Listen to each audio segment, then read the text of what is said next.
我先生。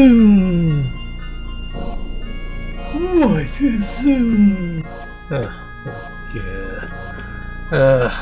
おはようございます。まあちょっと昼まで今回もやってみましょ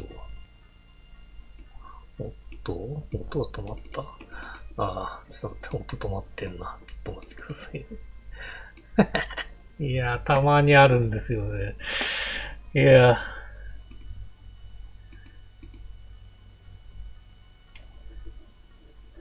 ゲーム実況始まるよ。今回は12実況ラルルと再び FIN NTASYVII FF7 TS1 TS2 RETRO レトロゲームになります。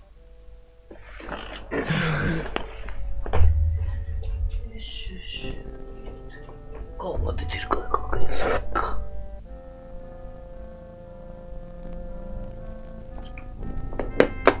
もふおじです。コメントと高評価お願いします。コメントと高評価お願いします。コメントと高評価お願いします。大丈夫ですね。オッケー。多分一周したのかな。一周した感じですかね。昔のよくある感じですね。オッケー。では始めたいと思います。ももさんと、じゃあね、本日もよろしくお願いします。ファイナルファンタジー7、ピース1やっていきます。前回は、どこからでしたっけ？海底魔航路か。海底魔航路行って、で、ですね、ヒュージマテリア1個取りに行ったっていう感じですね。で、そことあと潜水艦をゲットしましたね、そこで。で、潜水艦でいくつか回って、飛行機、診断飛行機と、ですね、ヴィンセントのとこと、で、もう一個が、何でしたっけ？鍵か、鍵。鍵はなんか使うっぽいですね。使うっぽいんで、ちょうどよかったですね。あれなかったら何をヒントに持ってくれなかったんでしょうね。ちょっとここでもしかしたらヒントくれるのかもしれないですけどね。ここか、あれですね。一個の、前の、マッチっすかね。掘れるところのマッチ、もしかしたら情報が得られるかもしれないですね。じゃないときついっすよね。完全にノーヒントっすからね。で、その後に、ですね、ロケット村4つ目か。4つ目はロケット村ですよね。で、シードの件があって、一回宇宙に行って戻ってくるって流れですね。で、メテオは、ですね、ロケットで爆発するって流れだったんですけど、結局、壊れなかった感じですね。なんか残ってましたね。安全応用の後々出てくるんですかね、この辺はね。っていうのと、その後に、コスモキャニオンに行って情報を得て、なんかじいさん一緒についてくるって流れまでなりましたね。で、バスラルの都に来るっていうのはですね、あの場所に行ってみようが、ここだと思うんで、ここに行っていくっていう流れですね。ちょっと待ってね。一応体力回復してから行きましょうか。この辺はエンカウントしなかった気がする。ちなみにどこ行きゃいいんだ？エアリスがいたところに行きゃいいのか。ですよね。そもそもなんであそこにいたのって話だったもんね。そうだよね。突然いなくなりましたからね。ここで止まれるはず。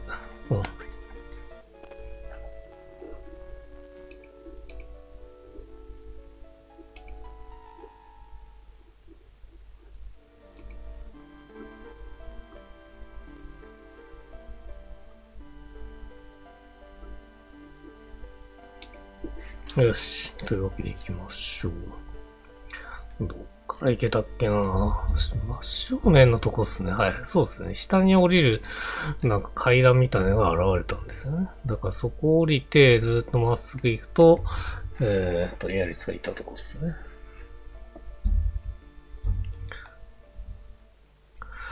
ちなみにヴィンセントの10回戦闘するってやつ確認できてないですね。最終的にいいかなっていう感じですね。そもそもヴィンセント普段使わないんで。レベル調整はした方がいいような感じなんですよね。多分終盤に関しては。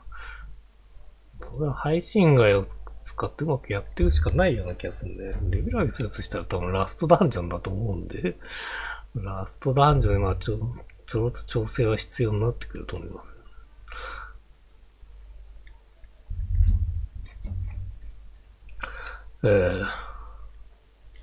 あれいけねえじゃん、そもそも。あれちょっと待って、ここじゃねえんだ。ここじゃねえんだ。なるほど。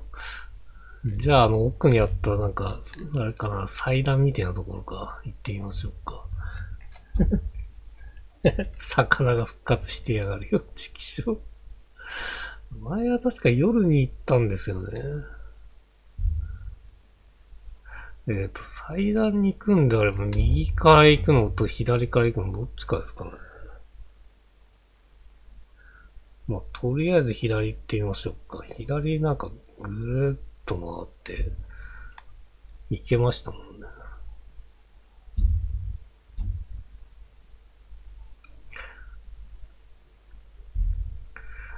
で、エアリスがいた場所じゃないっていうのがちょっと気になりますけど。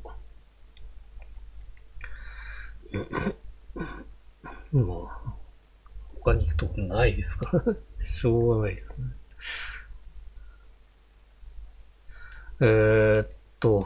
で、こっちか。まあ、なんか、あと、コースなんか奥行けましたね。ちょっと待って。奥行けなかったのとこ気になったな。ちょっと行ってみるか。なんか、断られたんですよね。行けるようになっても、いいな。そこと繋がってるだけ。全く意味なかったっす。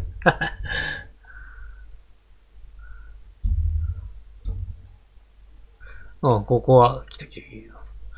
確かに。そっちに行くのかい。何か分かりそうなのか。ちょっと時間遅れんか。そっち側から行くのか。ってことは、ぐるって回んねえダメか。登れねえ。こうか。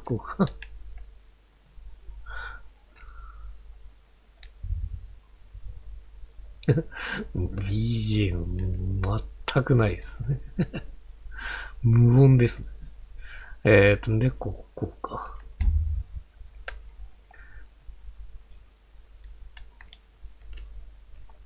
この部屋に渦巻いている古代種の意識はたった一つのことを訴えているのじゃ。星の危機。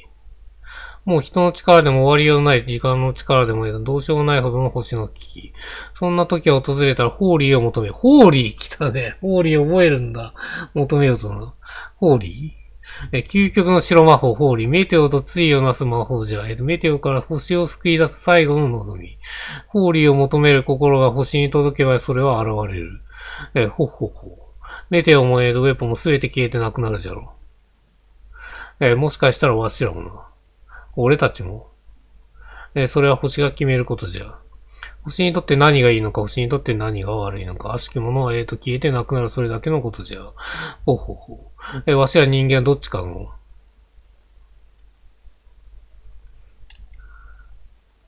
ホーリーを求める。それはどうやるんだ星に語りかけるのじゃ。白マテリアを身につけ、これが、星と人を繋ぐのじゃ。白マテリア回復が持ってますけど。そして星に語りかけるのじゃ。願いが星に届くと白マテリアが淡いグリーンと輝くらしいのじゃ。終わりだ。白マテリア、エアリスが持っていた。そういうことか。なるほど。でもエアリスが死んでしまった時に祭壇から落ちて、だから終わりだ。ほう。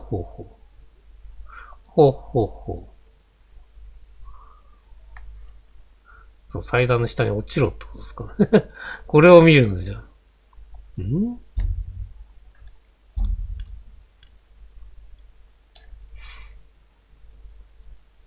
古代文字じゃ。読めるのか全く読めんのかいこんな時に冗談は。わしは古代史じゃない。こんなもん読めんわい。古代史じゃないと読めない。でもな、こんなおぼれでも目は悪くなってるから、よくその文字の下を見てみろよ。チョークでメモが、書き殴ってある鍵をオルゴールに、はいはい。きっとここを発見した学者が解読した試みた後じゃ、たった2つの単語を解読して力尽きたから。オルゴールってのはどこにあるんだ？鍵何のための？わからん。しかしきっとこの謎を解くための何か、いや、これが古代史の鍵か。なるほどね。はい。謎それはやはりエアリスに関係したことなのかもしれん。どういうことなんだ？完全なるノーヒントですね。鍵があるって言ってるだけですもんね。あそこにあるのがオルゴールじゃ、あそこで鍵を使うんじゃ。オルゴール。はいはい。わしが鍵を刺してこい。お前たちはここにいるんじゃ。そして何が起こるのかをしっかりと見ておくんじゃ。もう常に持ってますね。取ってきましたからね。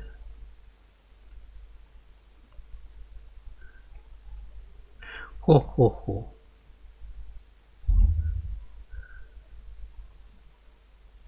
あれ、あそこの宝開けてなかったっけ？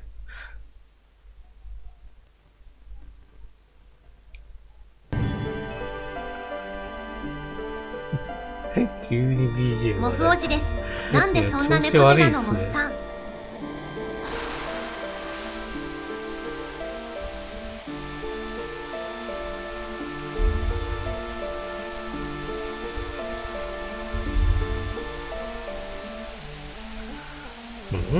滝が現れましたね。さあ、中に入るんじゃ、そこにあるのは希望か、それとも。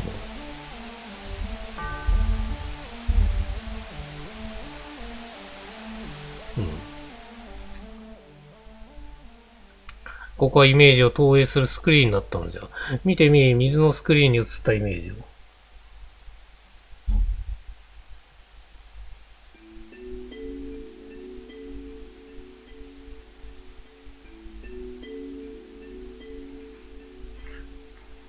エアリスを。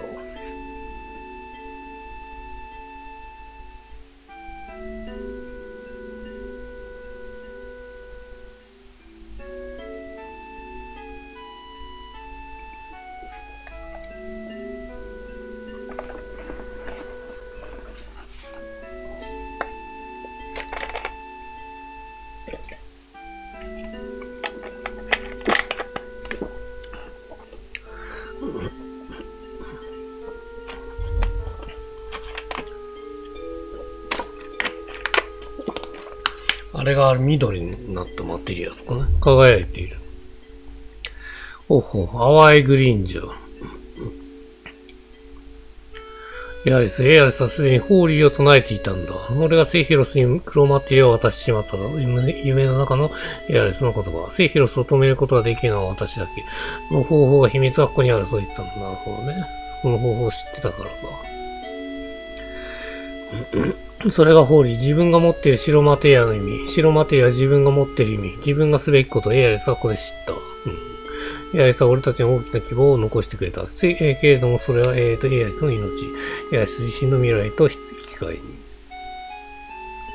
ごめんよ、エアリス。もっと早く気づいてあげられなくて。一言も言葉を交わすことなく俺たちの前からいなくなってしまったから、突然だったから俺は何も考えられなくて。だから気づくのが遅れてしまった。でもエアリス俺分かったよ。エアリス、あとは俺が何とかする。俺たちじゃないでしょ。あ、俺じゃないでしょ。俺たち。エアリスが私たちに残して言ってくれたのを無駄にしちゃいけないね。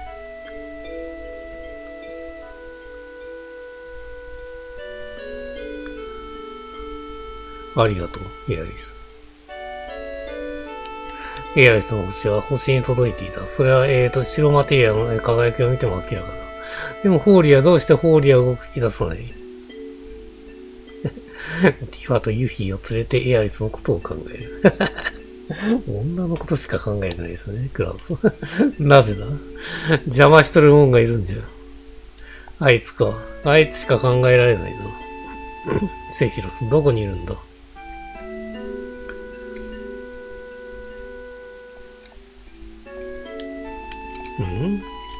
これでもう出るって流れなんですかね。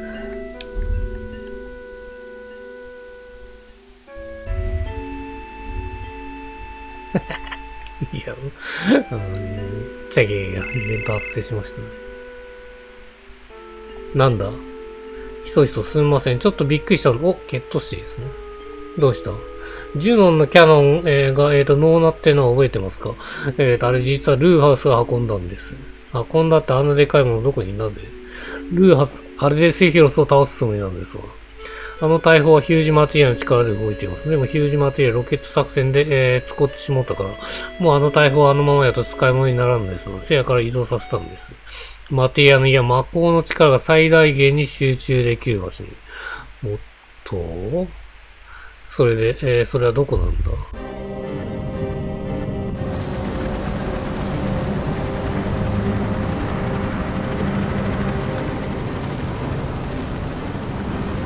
わかるかなんですか？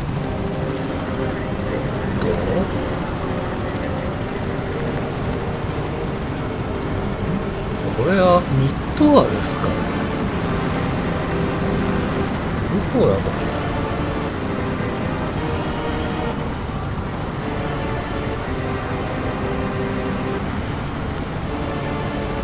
これ大砲ですね。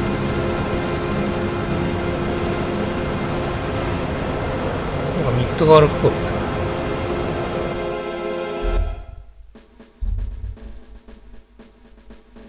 というわけでリーブ君、マコールの出力調整は君の仕事だ。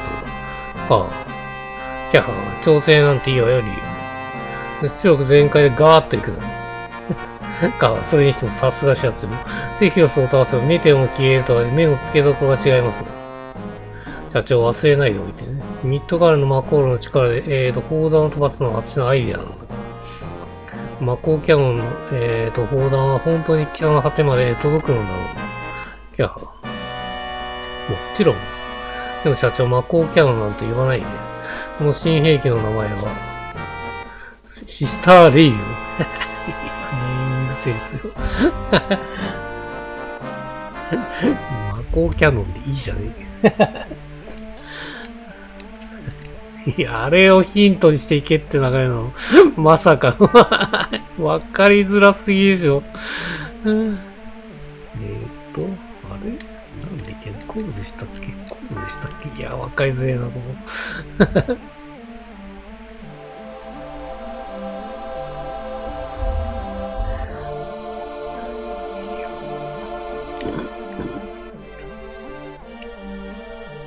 もう一個ぐらいイベントがあると助かるんですけど。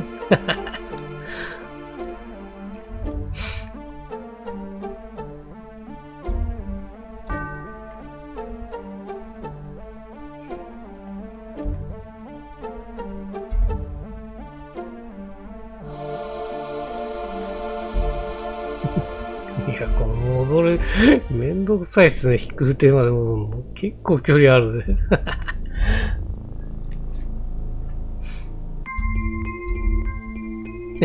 ダンジョンを通らないといけないっていう。こう行けばいいのかな。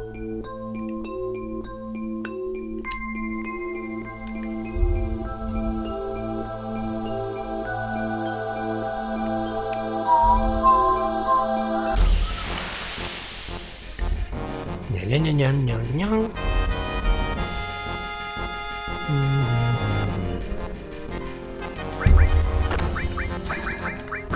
前回学んだのは、あれですね。魔法演出にセットしすぎると最大ヒットポイントがなくなるってやつですね。なんで気をつけないといけないです。強いやつに関して最大ヒットポイント 10%、マイナス 10% かなり多いですね。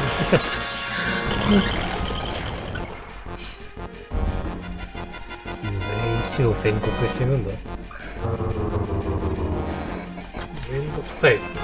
お、ラーニングした。ラーニングしましたね。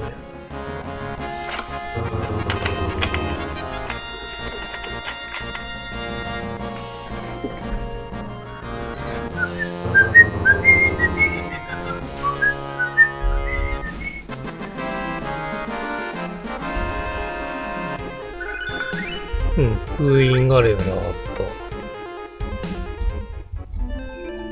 じゃあ、いつだとか覚えてないんですかね、まだです。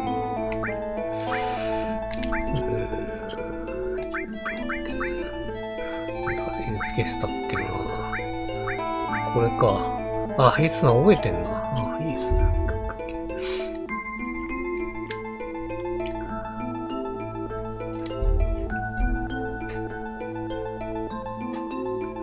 うん。まあ、状態上クラウド以外食らわないんで、リボンがもう一個あればね、最高なんですけど。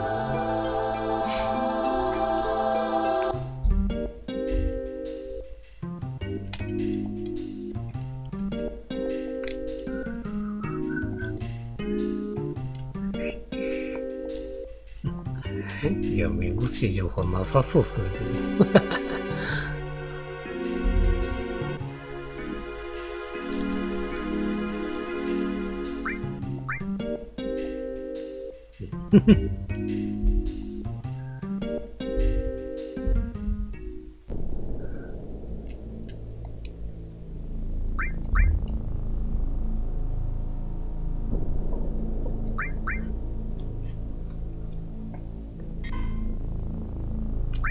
えーっと、チーズです。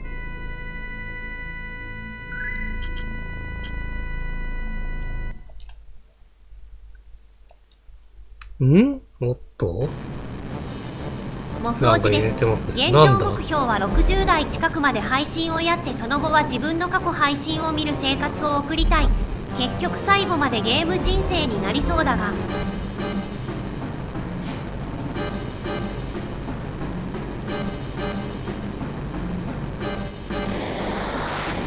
ああ、来たね。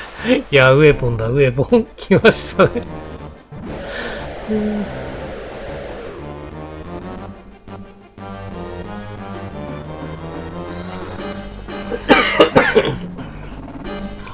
海から出てくるんですね。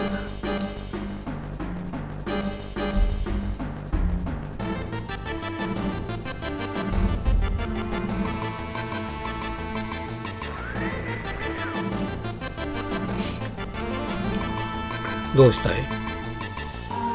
回電波です。どっからだ？この人から出てます。お？うわ。血糖値？ちょっと驚いてコントロールが乱れてしまいました。しもたな。ウェポンが海から出てきてミッド側に来よるんですが、これがヒントなのか。新兵器でなんとかなるんだろう。準備が間に合うかどうか。おい、マリアどうなんだ。マリンちゃんは安全な場所にいますが、ヘイライさんのお母さんも一緒です。バレットさん。何ですか今のポリポリってのは。マリンちゃんが安全やったらあとはどうなってもええんですか？前からあんたに言いたいと思っとったのですが。まさかここで喧嘩が始まったので、ミッドガールの1万マコーラ爆発した時何人死んだと思ってますね。推しの命のためだったんだ。多少の犠牲は仕方なかった。多少ってないやねんな。あんたにとっては多少でも死んだ人にとってはそれは全部なんやね。星の命を守る。確かに聞こえいいですね。そんなもん誰も反対しませんよ。せやかって何してもええんですか。シンナーのやつにどうこう言われたかね。どうせ僕は。やめろよ。バレットはもう分かってる。私たちがミッドガールでやったことはどんな理由があっても決して許されない。そうでしょう、私たちは忘れたことなんてないわよね。あなたのことだって分かるわ。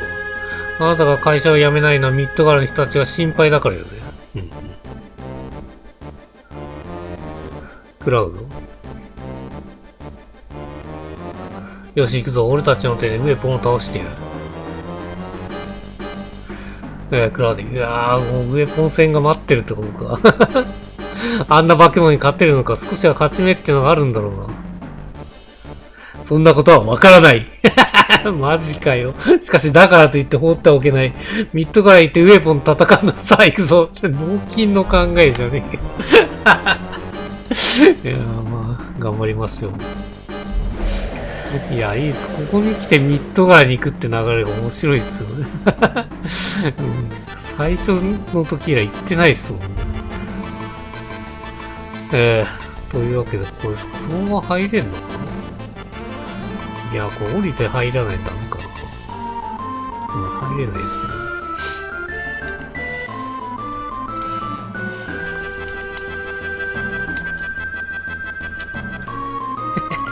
降りれるんですけど、この段差ダメなのかよ。オッケー。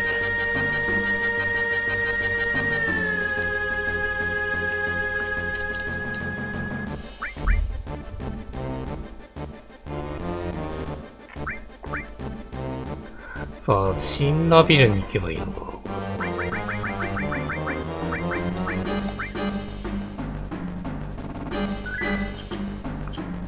う一個ぐらいヒント欲しいですね。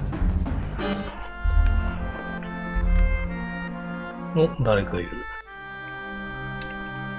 おかしいな、このゲートの鍵。どっかで落としたのか。この前の発掘ツアーの最中かな。ああ、これで5番路が必要なのか。なるほどね。はいはい。ここに繋がってんだ。発掘で取ってこいよって流れですね。いやー、これめんどくさいっすよね。あのヒントで行くしかねえんだ。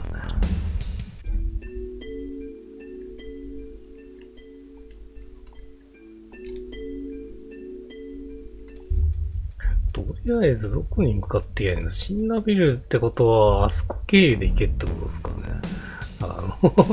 陥落やると思う。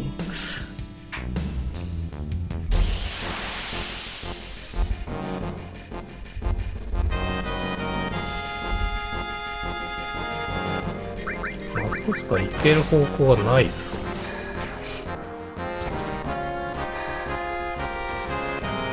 敵は弱いっす。戦闘回数重ねて、あれですよね。リミットブレイクを覚えていった方がいいですよね。さっきセーブしたからいいか。ちょっと待ってね。思い出しながらやっていきましょう。ここ行ったとこですね。だいぶ前すぎてね。思い出すの大変ですね。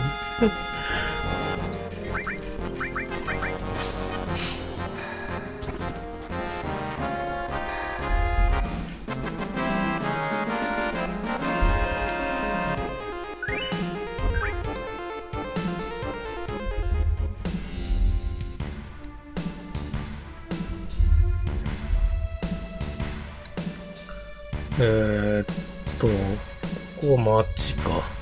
ここ町だから、ここじゃないっすね。でも会話変わってんな。この間、その相槌ばっかりだな。よいしょか。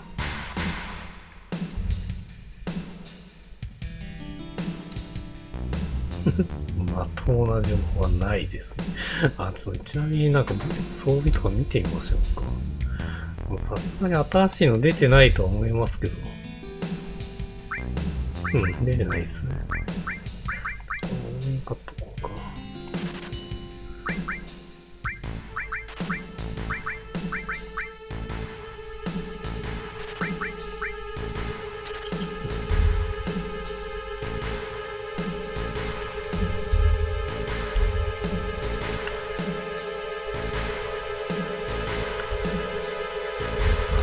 ってことはあれか。こっちから行けってことか。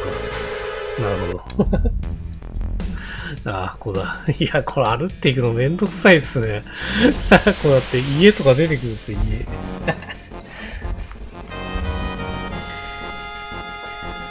出てきた家。お久しぶりです、家さん。一発。もはや一発です。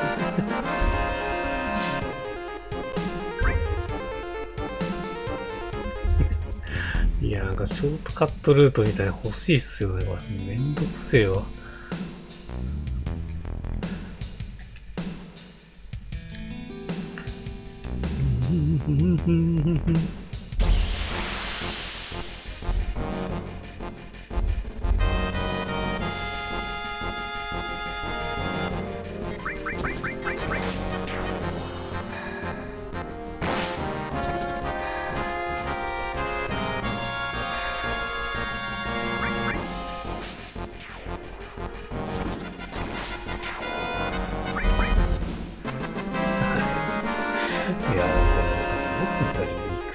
書いてあるな。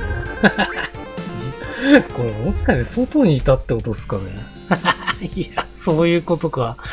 いやー、めんどくせえな。ちょっと戻るか。戻ります。すいません。いやー、こっちはねえっぽいわ。とあの鍵は、まあ本来これ返す必要がなかったってことを言ってんのか。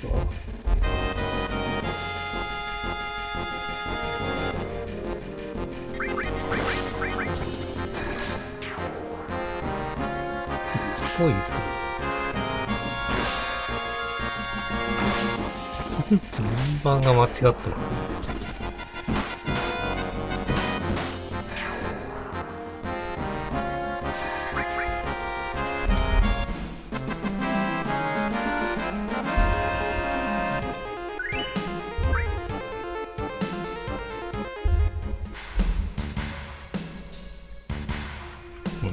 さすがにこのルート行くのめんどくさいっすよね。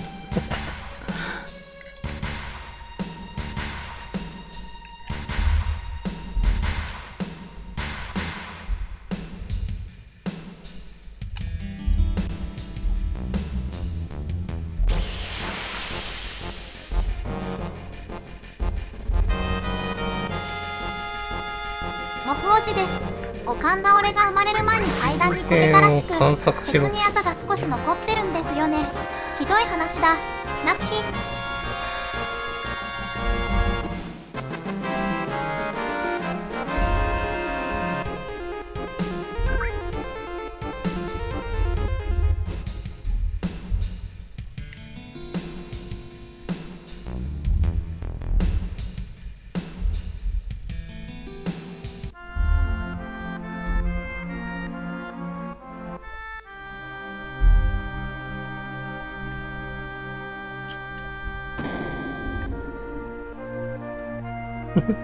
発掘は。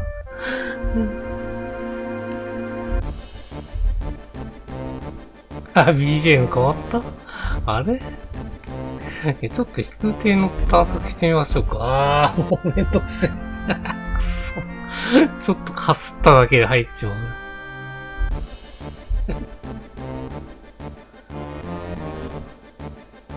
ちょっとね、オリジナル版とインターナショナル版で違うかもしれないです。あれだいた。言いました。あれです。飛空艇乗っていきゃいいってことか。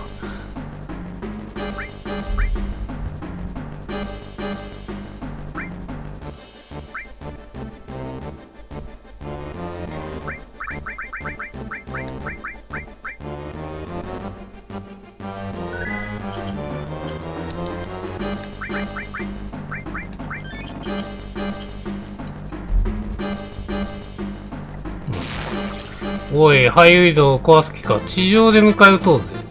地上これ来るの待てってことですかね、じ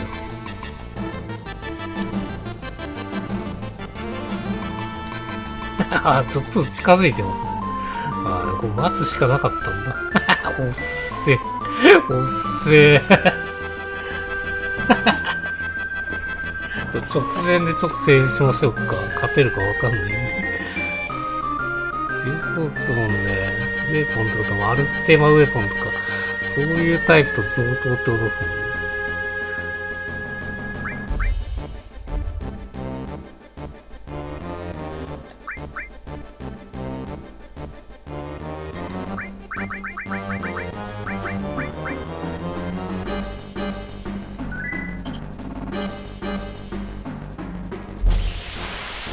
これで当たったってこと ?BGM 通常戦闘なんですけど。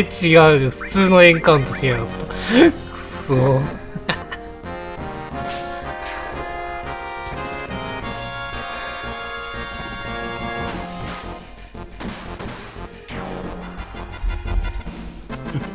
すごいな、コマンドの数。初めてさ、あんなコマンド多いのないっすね、歴代の。FF。マテリアをガンガンつけるとはなりますね、コマンド系。さあ、来ました。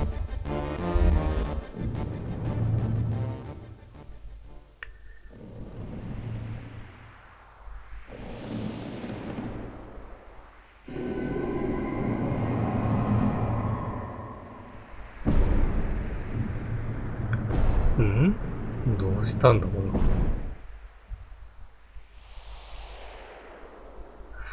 そっぽ向いちゃってる。やる気ないのかな。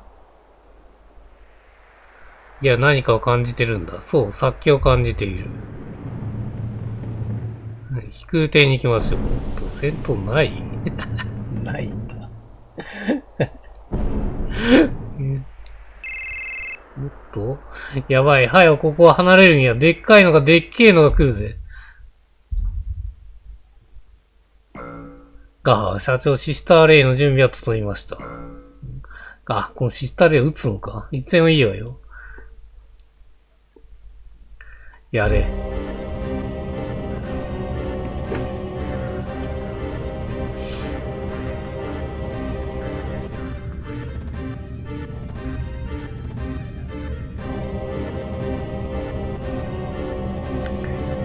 江島ティアがついていうか、あれか、ついてないけど、ここはやつ、マッコール最大限使えるってことか。なるほどね。はい。全部のところの魔法を使うつもりですね。大爆発しないんですかね。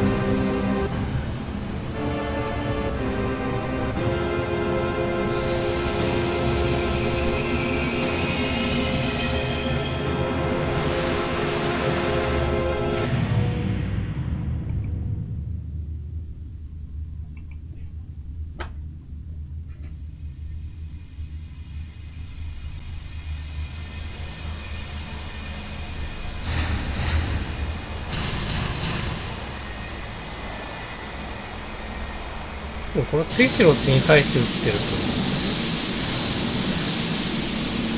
そうですよね。今、雪原のとこっすね。雪原のとこに向かって撃ってるっていう感じかな。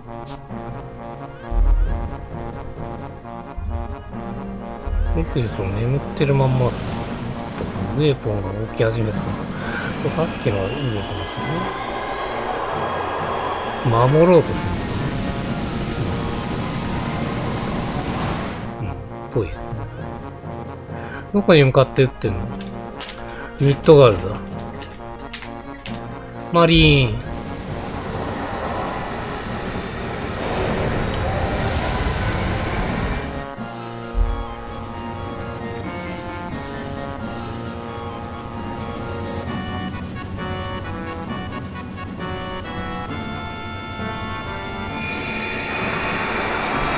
当たってる当たってる。一発か。強いっすね、さすがに。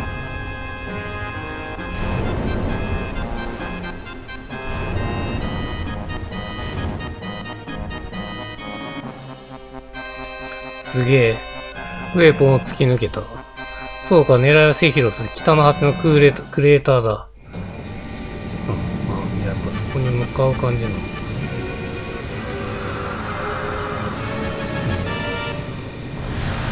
障壁がありますね。障壁が割れた。報告です。ウェーポン倒れました。クレーターバリアも消えました。報告です。高密度エネルギーがミッドガールに向かってきます。ミッドガールに向かってきます。ほうほう。うわ、ウェーポンの攻撃だ。はい。別のウェーポンってことですかね。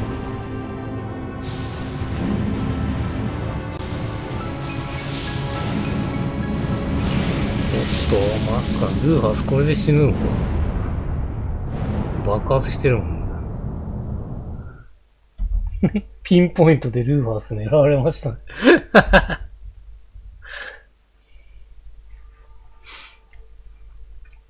セイヒロスどうなったんだ。大空洞、あの場所がどうなったか見に行こう。やっぱ大空洞に行くんだ。いよいよセフィロスの戦いに、大空洞なんかどうなってんの？セフィロスじっとしてメテオ待ってんのかな。最初はビラハリだったぜ。アバランチの初めの頃。それがどうだよ。セフィロスと戦うだ。なんか遠くに来ちまった。そんな感じがするぜ。セフィロスどないしとるんや。あれこれ、セフィロス、もうあれかね、大空洞に行くって流れなんですかね、これ。セフィロス倒せ星を救えんのね。怖いけど、おいら頑張れよ。早く行こうよ。あれじゃあスカーレットがあいつらどうなるんでしょうね。セフィロスを倒す。愛しい女性の息子を倒す。私はまた罪を犯そうとしているのか、それとも見ているだけだったら私にできるせめても償いか。今度こそかレベル14まで上がってる。どんどん上がってますね。レベル5、4とかじゃなかったね。4か3とかだったような気がするんですよ、最初。あ、ちなみにこの気になりますよね。こことかはなんかもしかしたら隠しの敵が出てくるかもしれないですね。ちょっと今はやらないですけど。あ、こういうとこ隠しの敵いそうっすよね。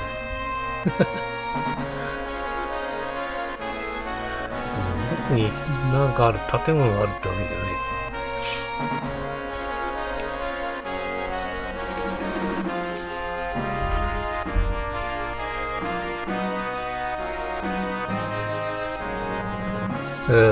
そう、どうですか。こうか。こうですね。いやーよかったね。これ飛空艇の状態でいけて。セフィロスのエネルギーバリアがなくなっている。シド、この飛空艇ごとあの中に行けると。ああ、俺様の弟子がパイロットなんだぜ。どうやって行けるに決まってるじゃん。こち亀のアニメはやはり面白い。全巻分まで復活してほしい。おい、ケットシー、今度はなんだ。ちょっと待ってくれ。スカーレット、ハイデッカーどうなってるん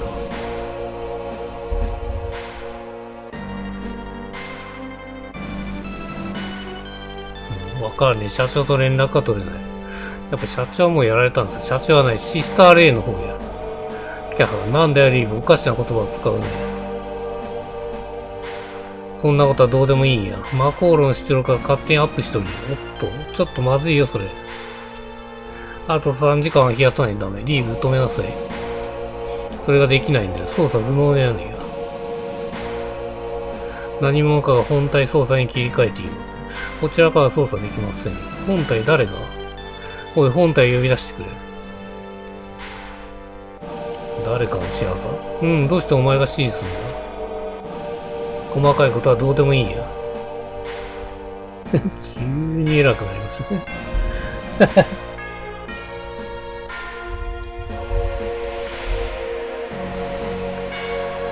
これは北条さんですか。クックック、セフィロス待ってる。うわ、セフィロスがやってんのか。あ、セフィロスじゃない。北条がやってんのか。もうすぐたっぷりと魔法を送ってやるからね。やめろ、北条。キャノン、いや、それどころかミッド柄自体が危ないんだ。クックック、ミッド柄の一つや二つ安いもの。うわぁ、最悪だ、こいつ。北条。セフィロス見せてくれ。さあ、もうすぐだ。クックック、科学を超えていけ。お前の存在の前では科学は無力だ。悔しいが認めてやる。この代わり見せてくれ。クッ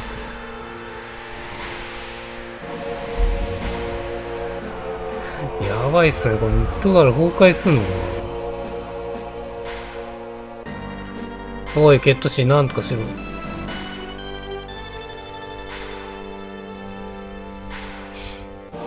どうしようもない。北条が勝手にやってることだ。あれ？いや、ことないや。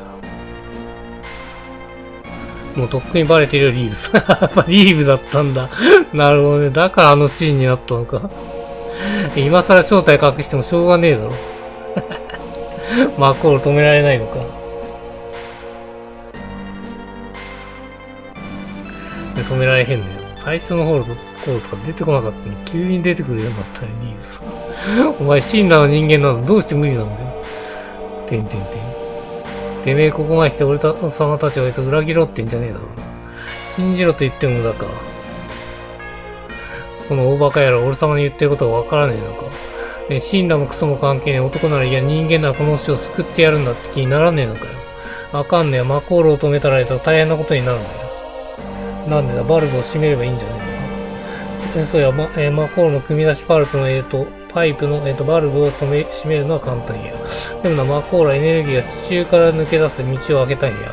一度開けたら出るもん枯れるまで塞ぐことは無理ない。どんどん湧き出るエネルギーを無理に塞いでしまうとな。爆発か。一番魔航路が爆発した時とは桁違いの大きさや。クソ。それよりキャノン砲やミッドガルに行かなあかん。それが先決なんや。北条だな。なるほど。これでミッドガルに行くって流れだ。北条を止めろと。クラウたちが来てくれそうや。邪魔しないでくれ。ガハ。バカなこと言うのはお前に命令される覚えなどないわ。治安維持部門は総力を挙げてあいつらを撃退してやる。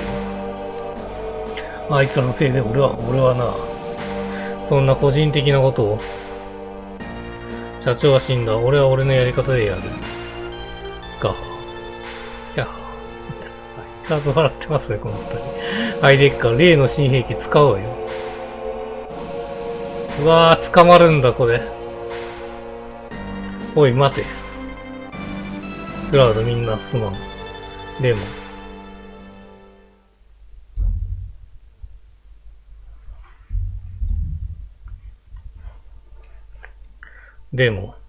でも来てくれるよな。うん。もちろんさ。おい。船はてめえに任せるぜ。いやー、これいいシーンですね。ミッドガールに進路を取ります。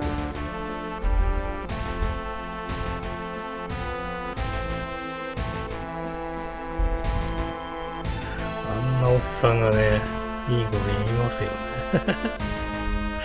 普通のおっさんですからね、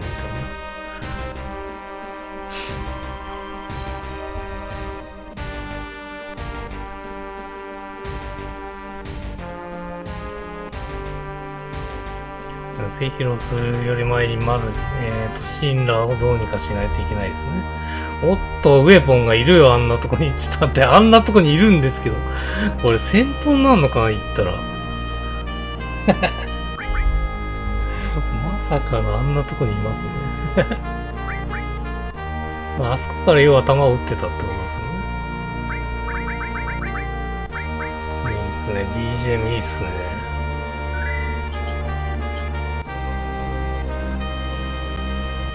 正面衝突いけないですよ、船に降りりゃいいのかな。潜水艦系で行けってことですか。じゃないと無理っすよ、こんなとこ。あー、当たった。そうだ、当たったわ。いやー、これでやるんだ。できるんですね。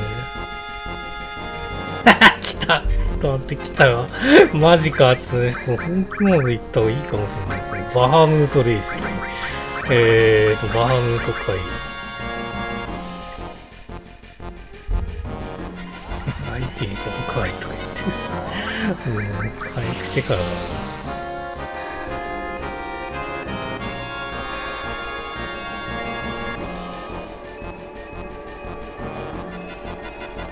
いやー、来たっすね。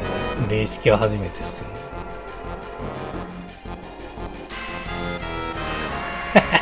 うわー、派手だな宇宙からぶち当たすんですかね。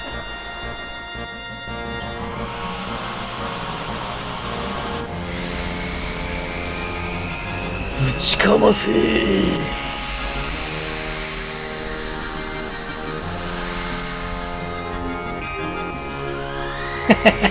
いや、派手すぎでしょ。いつ当たるんでしょうね。強いとは思うんですけど。7000! いや、強えな、強いっすね。で、こっちはギガフで。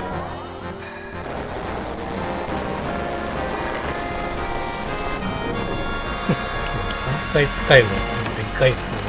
バハムートだけ。もう芝とかあの辺がいらなくなっちゃいましたね。弱くてしょうがないっすよね。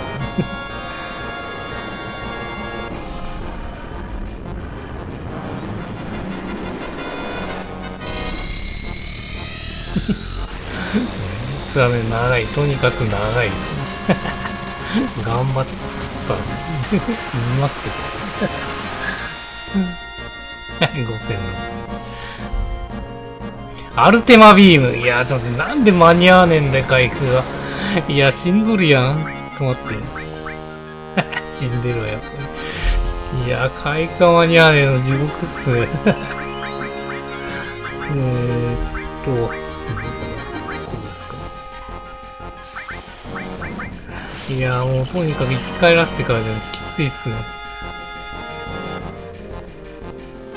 はい、フェニックスもかけて。あ、ほっとく。で、ケアルラ。よし、なんとか間に合った。いやー、せっかくリミットブレイク溜まってたね。ひどいっすね。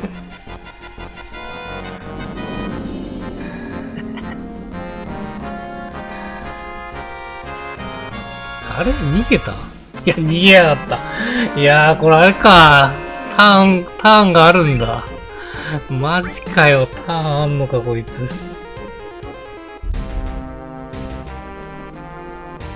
向こうに逃げた。いいか。いいや、じゃあ。どっかでやりましょうか。元に戻る感じですかね。そうでもないですね。ずっと飛んでんな。ってことは続きができるってことですかね。いや、こんなことしなくていいか。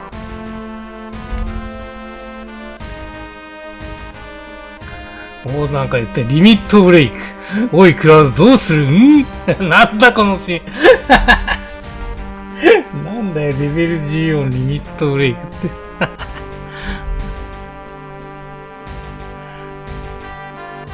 あれちょっとシーン変えたらいなくなっちゃった。いや、マジか、いなくなるタイプなのかよ。モフおじです。モフさんを抱っこするとほっぺたを噛まれます。意地悪です。よくよく考えると。ここいけるか？ここいけるか？もう間違えた。そっか、メニュー開くのここじゃねえとダメなのか。そういうことか。ここじゃねえとメニュー開けねえんだ。一応回復はしといた方がいいです。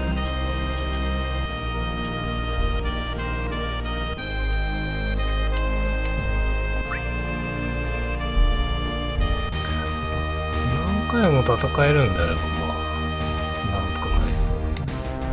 ダメージも減ってる可能性があるから。ちくしょなんてねえだ。クソ、諦めたまるかってんだ。後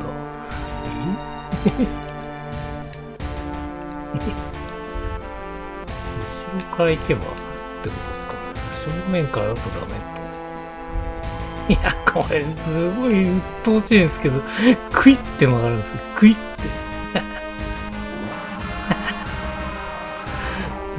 いや、諦めてたまるか。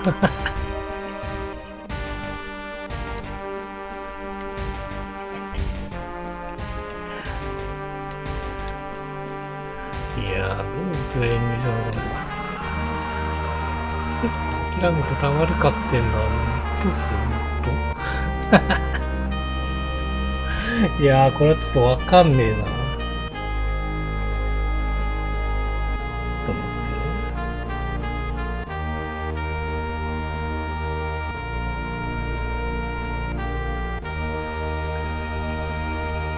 ってね。これがアルテマウェポンですね。多分。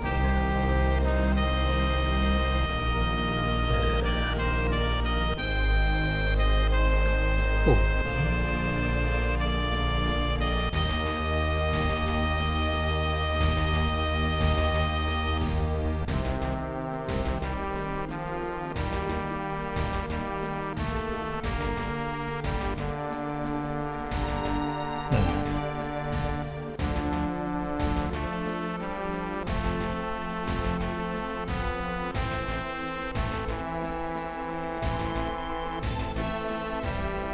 どっかで止まるんだ。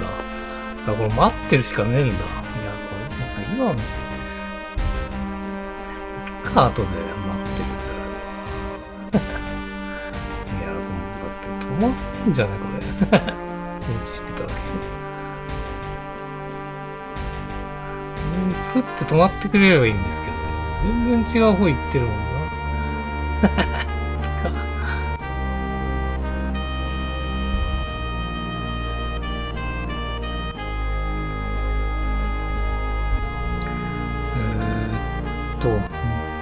ミッドある。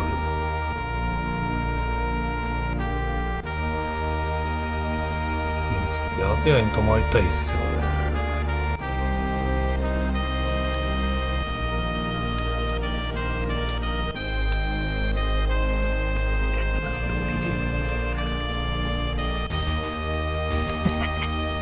必ずっす。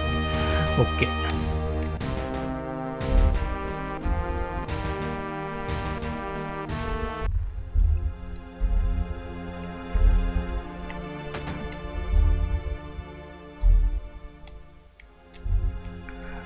空テールこっちの方が近く感じるんで300かかりますけど。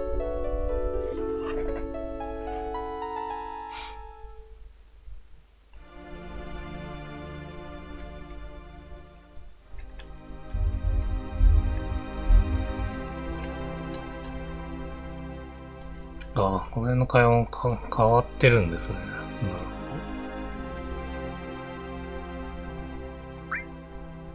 ほど。まあ、これ一緒か。これ一緒だ。わかった。もうなんでキャンセルがねえんだよ。もういいです。こ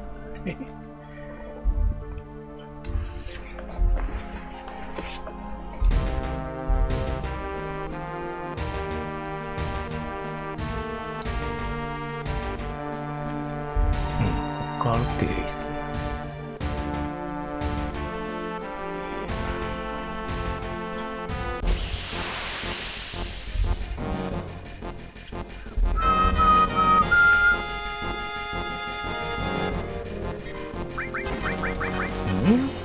あ、これ弱いんだ。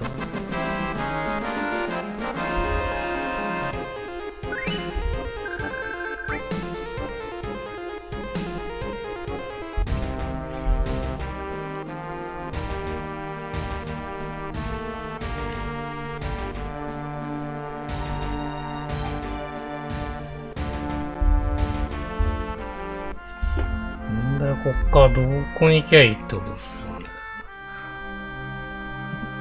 相変わらずヒントねえんだ。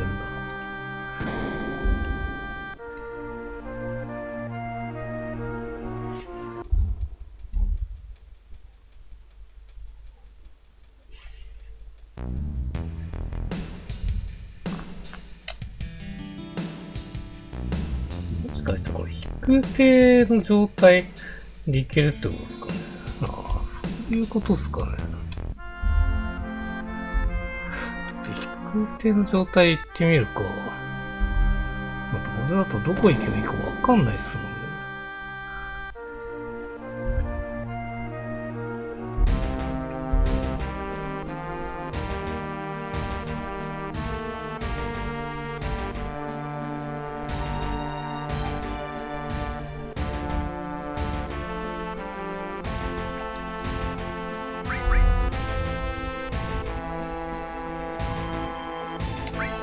いやー、もうすいません。よくわかんないんで。ま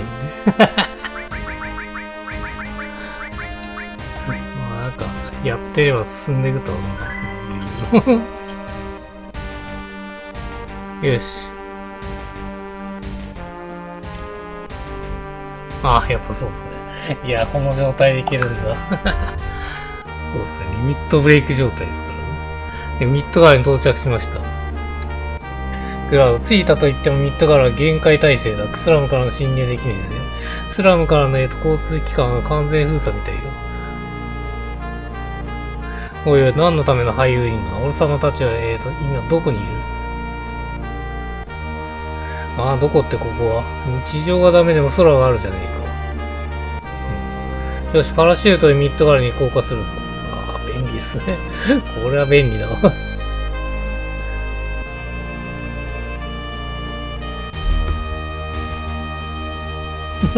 ビンセント手振ったのよくわかんないですね。ついてくるし。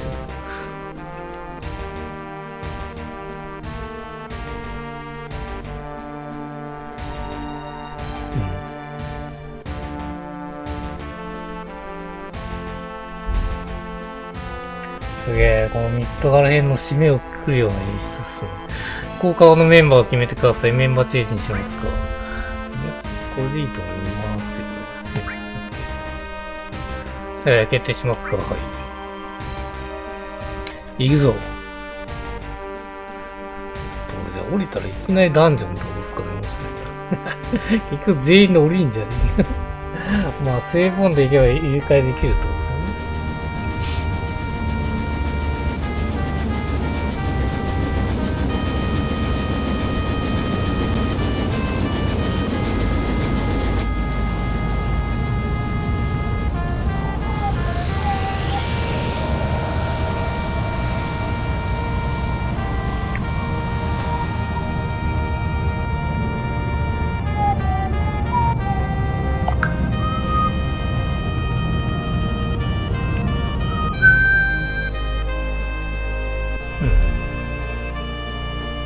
ペットシート。ハイデッカーが皆さんを狙うと回すんや。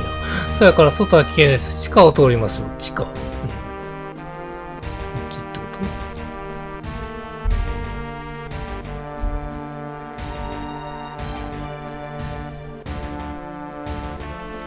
どうなってんの？あ、セーブポイントだね。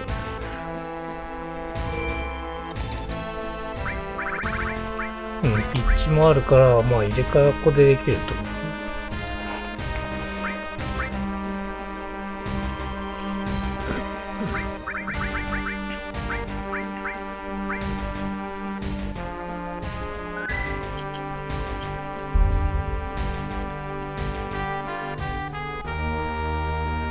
長き時が過ぎても騒動を巻き起こすのは北条というわけか。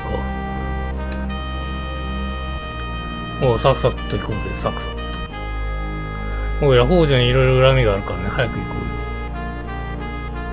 うよ。俺が言うと変だけど、ミッドガルに来ると家に帰ってきたって気がしまうんだよな。ケフだぜ。モフおじです。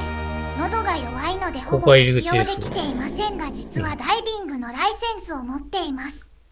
おう、また頼みます。魔法キャノンまで早く来てよ。さあ、頑張りましょう。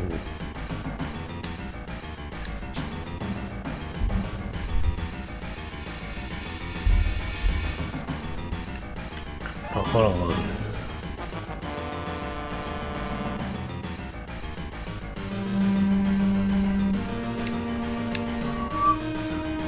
どうやってあそこに行くんだ？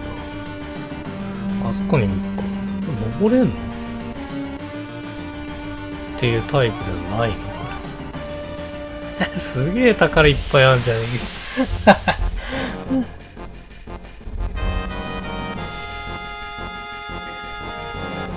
さあ、初見の敵が出てきました。3400。いや、ユヒさん強いな。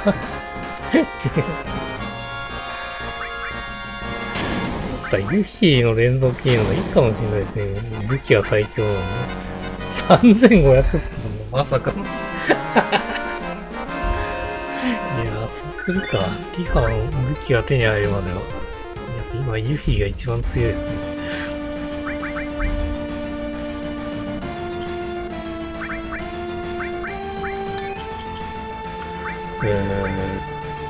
どこを外すかっすよね。必殺か。必殺を入れ替えますか。必殺と連続キーを入れ替えましょう。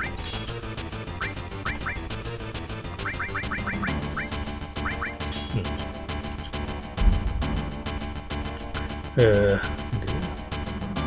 取れるね。エリクサー。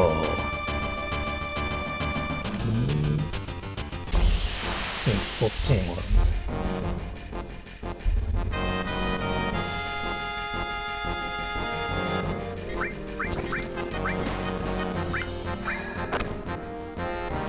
やべえ、混乱した。いいね、3900、3800。痛いよ。オッケー。いいっすね、相性がいいんですね。めちゃくちゃ相性がいいんですね。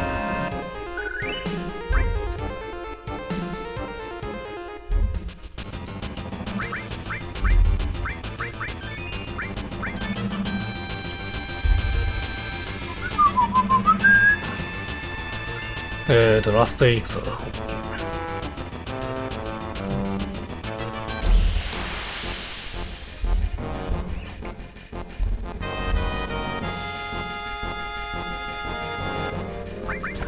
一発でいけるかな。夕日で。あ、いいね。いや、ちょっと夕日強くねえか。こんなにダメージ通るんだね、武器が違うと。いやー、これやっぱ全員の最強の武器欲しいっすね。こんだけ差が出るんだよね。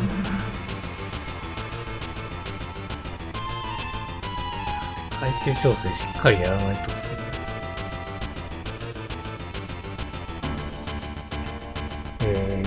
橋を降りたら、そ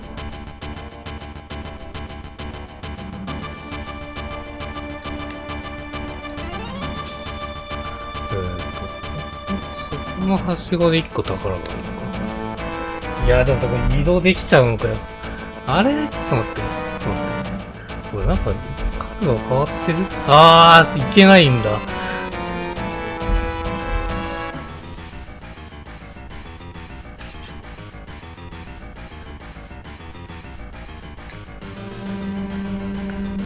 連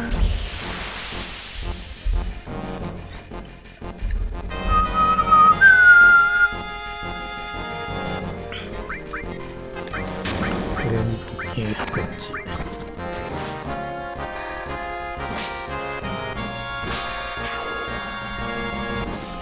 オーバーキルになっちゃいますね。これとかいくつ取るんだろうな、じゃあ。6000強え。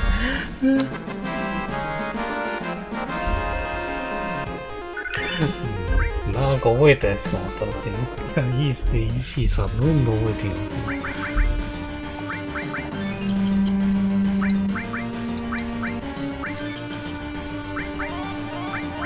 ユニット3の2かな。あ、来た。聖者ヒッツネス。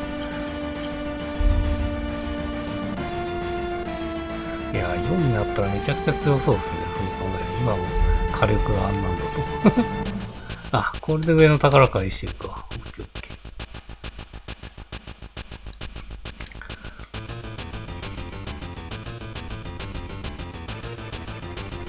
ー。でげでげでげ。テキテキテキテーンテンテン。あ、イージスノーではそうですか。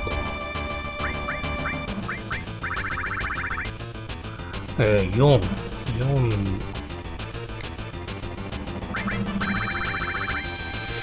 いやー微妙っすね。魔法防御系か。なるほど。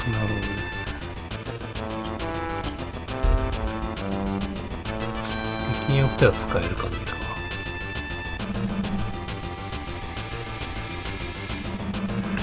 いや、全員も欲しいんですけどね。1個じゃなくて。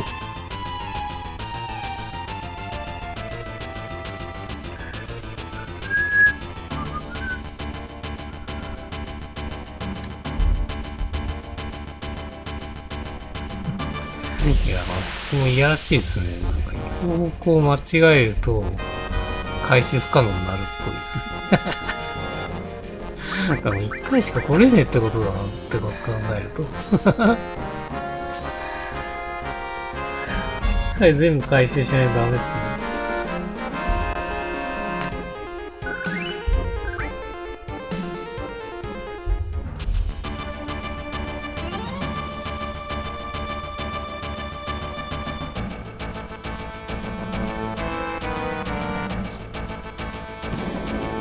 あ、これだ。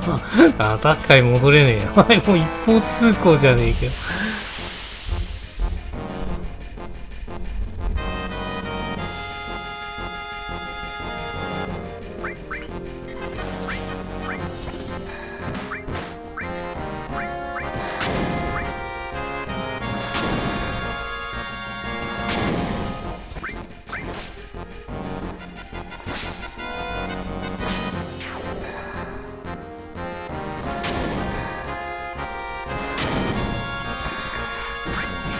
武器が下手に、あれっすね。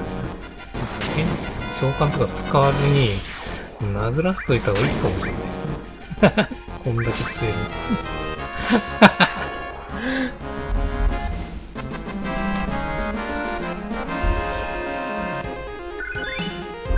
なんか覚えた。レベルアップかな。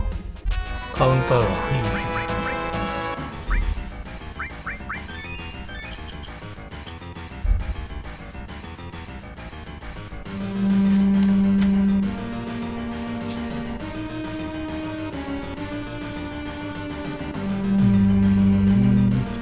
乗ってる間はエンカウントしないっぽい。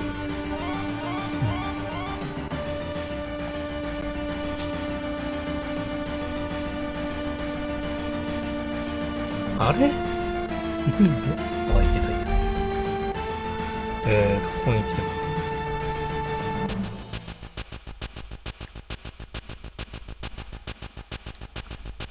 すね。ダスト。で、宝がありますね。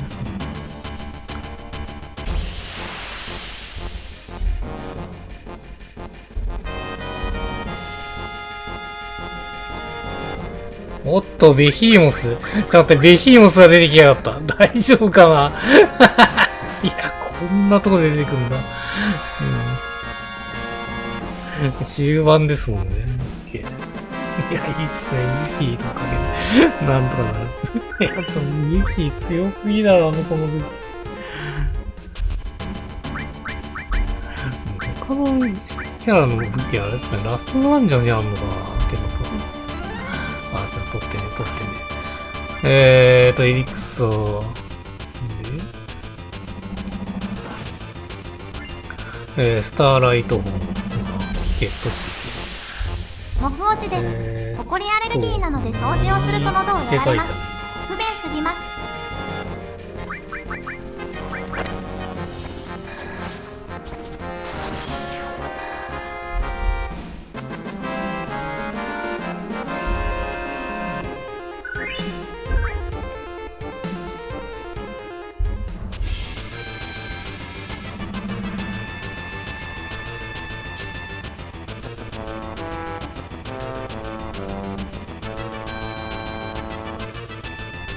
どうなってんだこれ。あ、ここに入れるのか。で、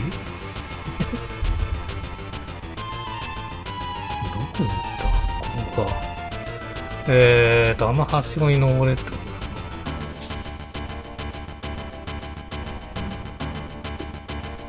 でね、でね。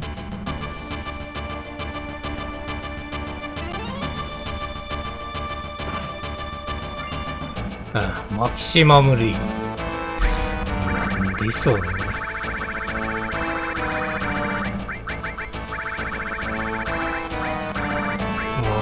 バレットだ。バレットです。それがもしかしたらバレットとの最終形の武器なのかもしれないです。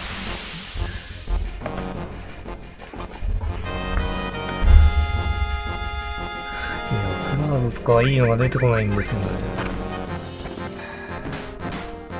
クラウドとティファか。ないっすよね。ちょっと一応見てみる。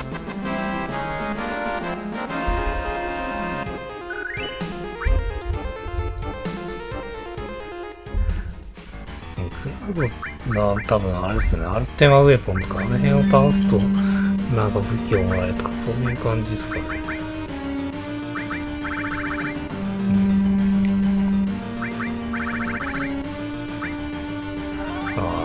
下がるんだ。いやー、二つ減んのか。だからつけてねえんだ。なるほどね。いやー、マテリア優先だと思うんだよな。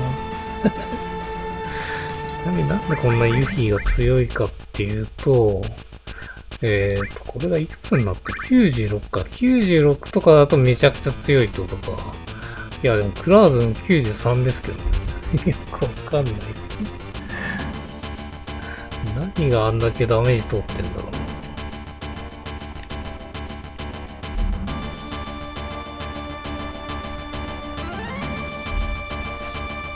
こんなに化けるとは思わなかったですね。そこに階段あるけど。じゃねえ。あ、じゃねえんだ。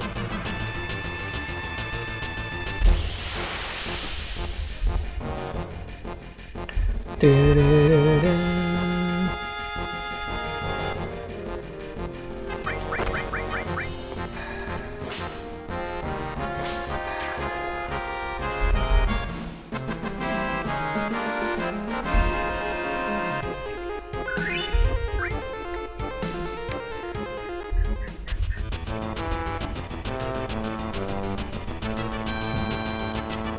登り方がわかんないんですけど。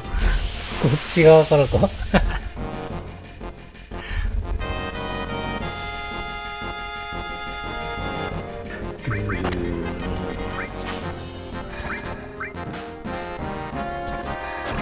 いやー、ちょっと混乱やめて。混乱やめて、マジで。いやー、これ、ユキが混乱したらたまったもんじゃねえっすね。じゃねえよ。押し切るか。押し切りましょう。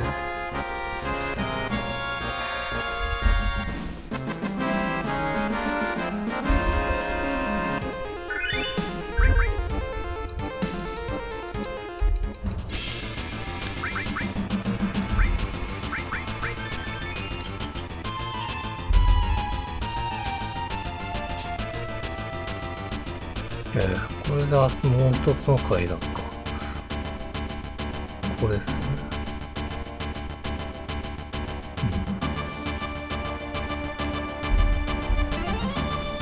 あ、セーブポイントあるね。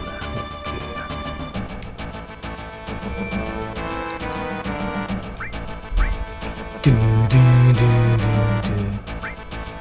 ゥドゥドゥドゥドゥドゥドゥドゥドゥドゥ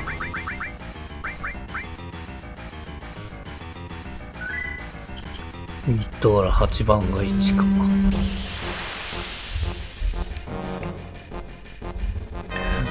7番街がどれで5番街がどれであんま覚えてないですけどね。甲羅街とか7番街でしたっ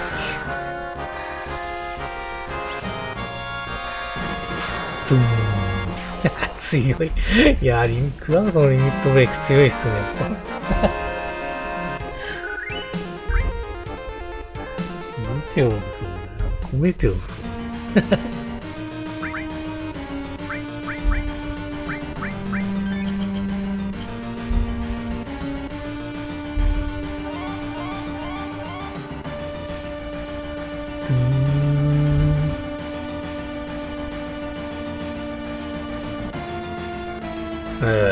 どこだこれは。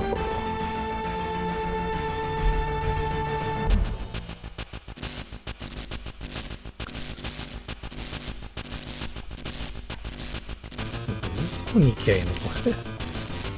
宝これ。宝っぽく見えるけど、取れないっすね。なんだこれ。いや、取れね。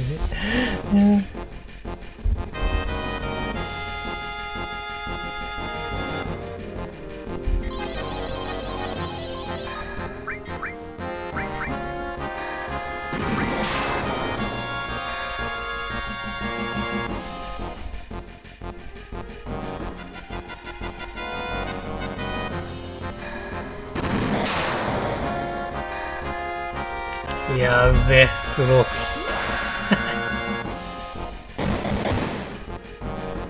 サマーソルト、水面切り、メテオドライブ、メテオストライク、ドーン。だからもしかしたらレベル4までいったら8個までいけるってことですかね。8個かもしくは7個まで使えるってことですかね。めちゃくちゃ強くなりそうですね。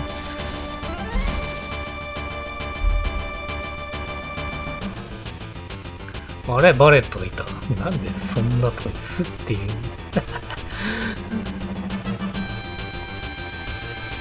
こは任せろ。キャノンを急げ。こっちじゃないってことや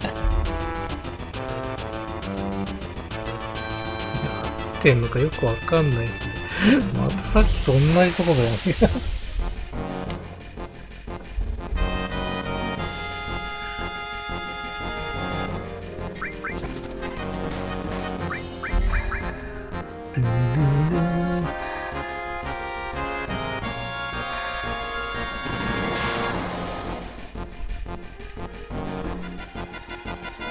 いやー、攻撃が遅いんですけど。どんどん行こうぜ、どんどん。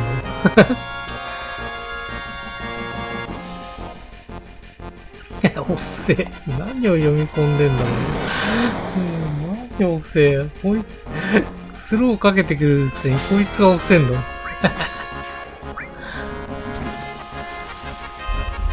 し。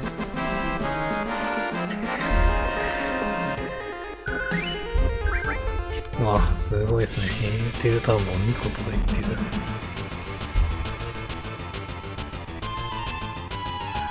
別のキャラがいるとかそういう感じじゃないです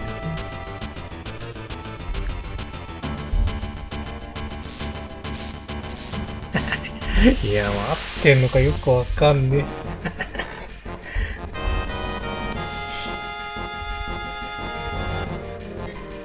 え。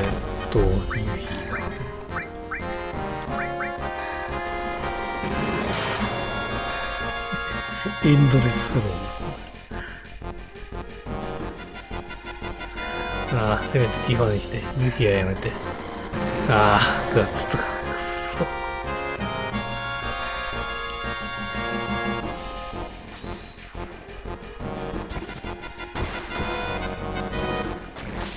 うん。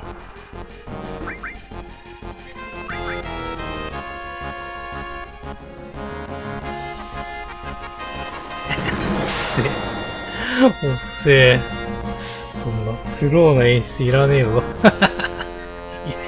しかも2回攻撃とか、この遅さで2回攻撃しっかりやってる。当時です。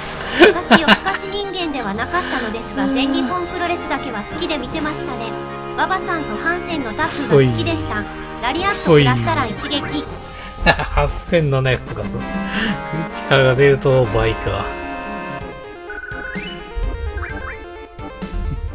いいっすね。エーテル調整ができますね。ガンガン手に入る。もうラストワンダンとかだと手に入るんでしょうね、さすがに。どんどん NT 使ってけって流れになりそうですね。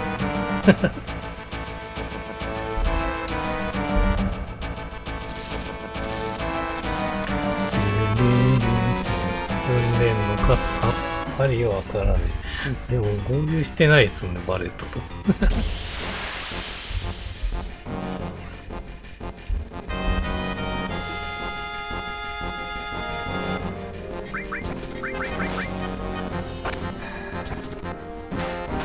倒す。よし。で、そいつもと、あ、そっちのやつとか。もういいや。いや、混乱食らってますね。ほんと食らうね、混乱。治れ。治んね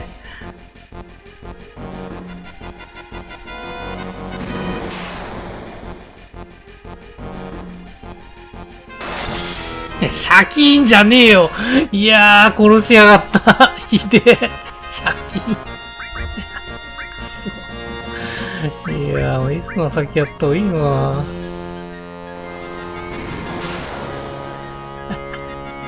クリティカル。容赦に仲間にクリティカルって容赦ます。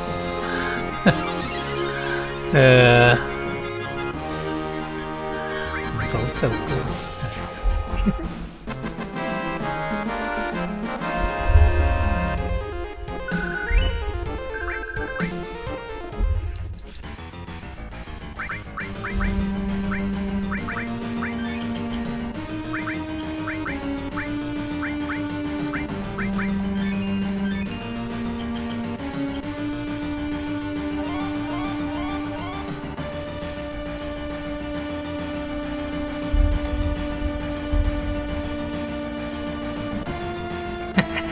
あー、でも宝あるぜ、宝あるぞ。ってことは変わってるってことは進んではいるっぽいですね。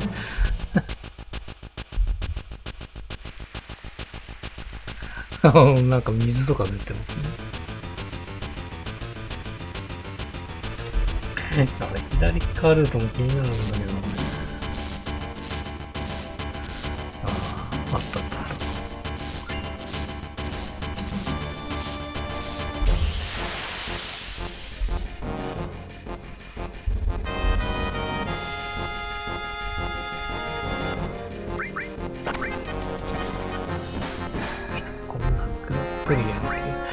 もう、早えよ、食らうの。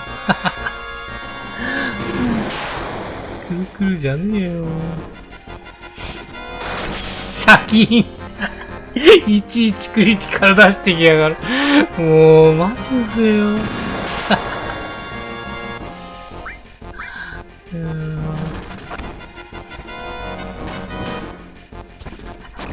シャキーンやべ、死ぬ死ぬ。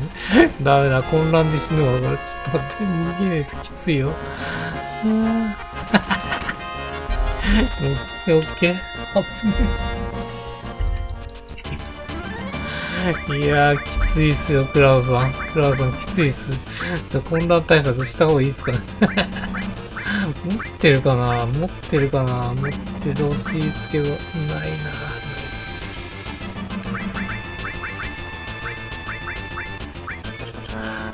誰にやってもクリスから出ると思う。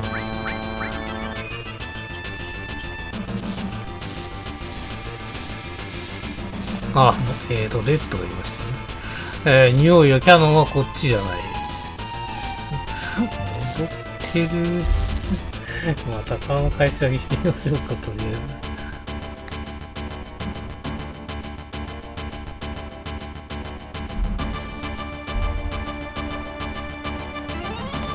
あ、ほら、2つあったよ。マインドアップ。マジックアップ。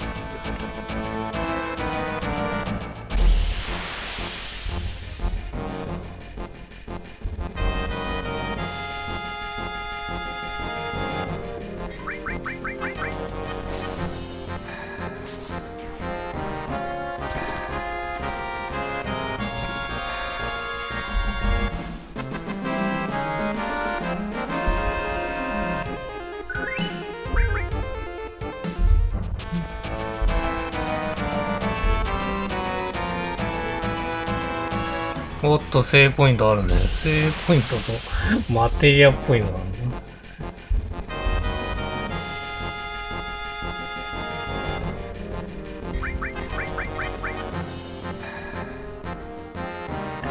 てんてんてんてん。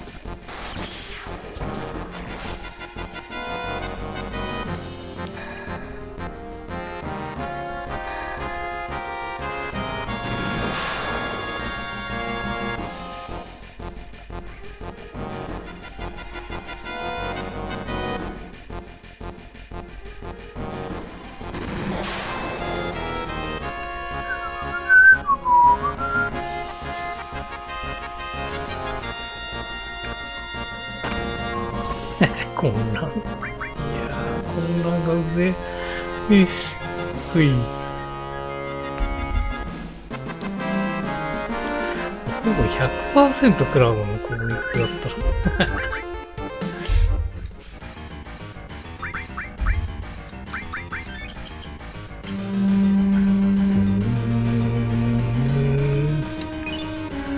ダブルアイテム。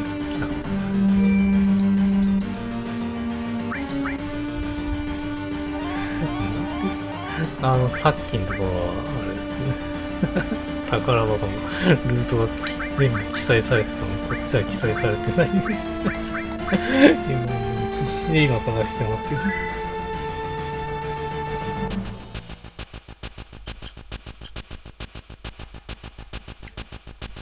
行き止まりか。これ以上それはいけないんだ。だったらなんか一緒なんですかね。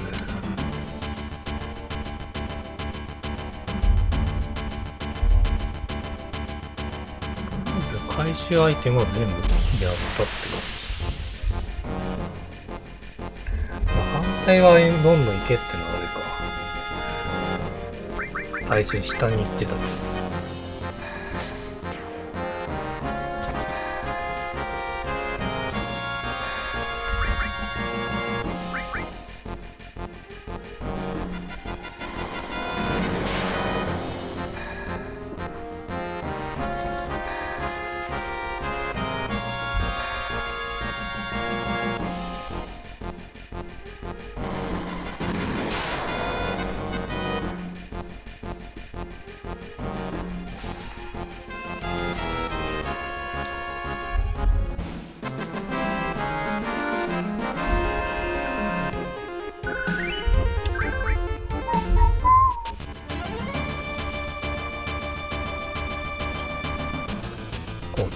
こっちは関係ない。あ、いけないですね、そこ。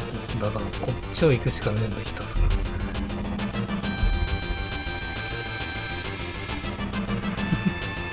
いや、もう来た道戻るのめんどくさいっすね。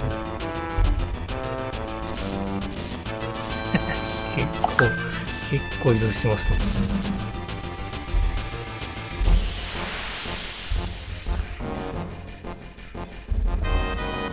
でー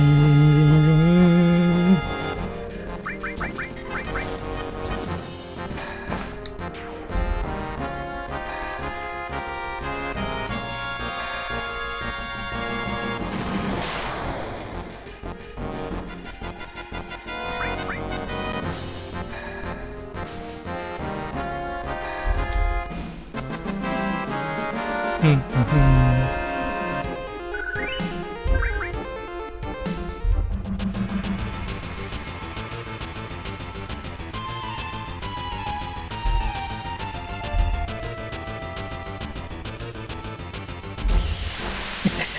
このクソ演歌の声、なかなか進めないっすね。一体ね。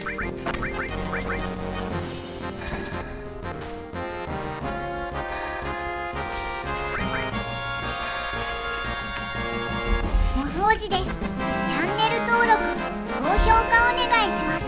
チャンネル登録、高評価お願いします。チャンネル登録、高評価お願いします。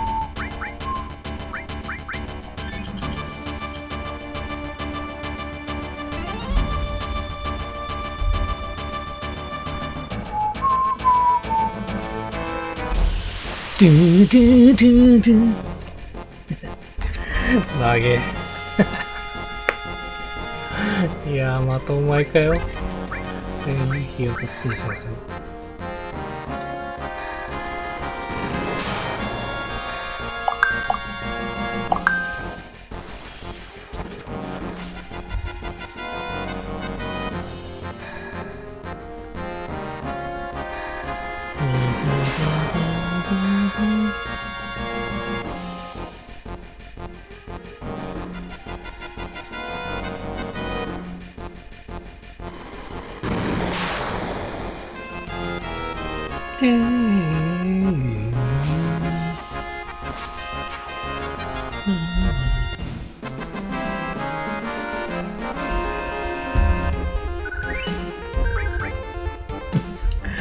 どんだけ手に入るのって言われてたら、ターも手に入ってます。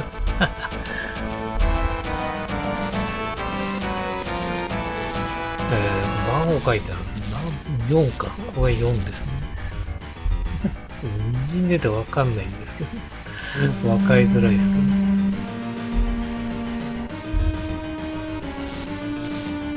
で、これは5ですかね。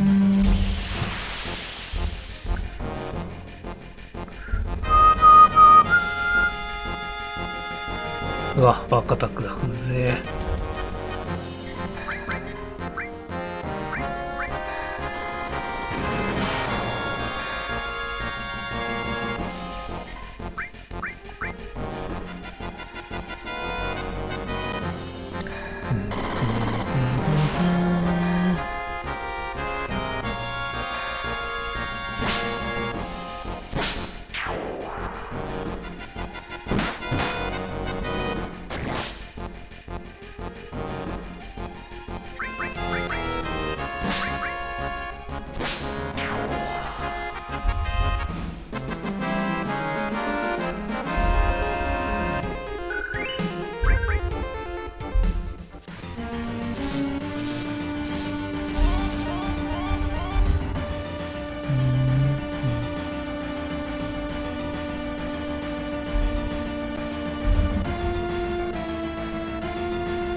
これは6ですか。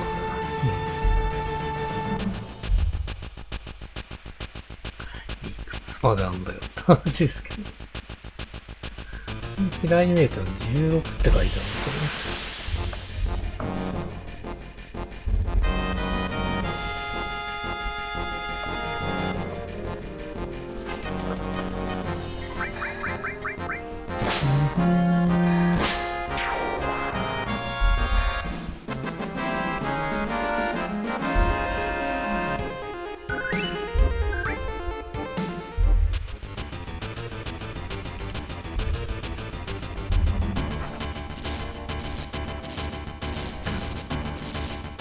さあ、7まで来ましたよ。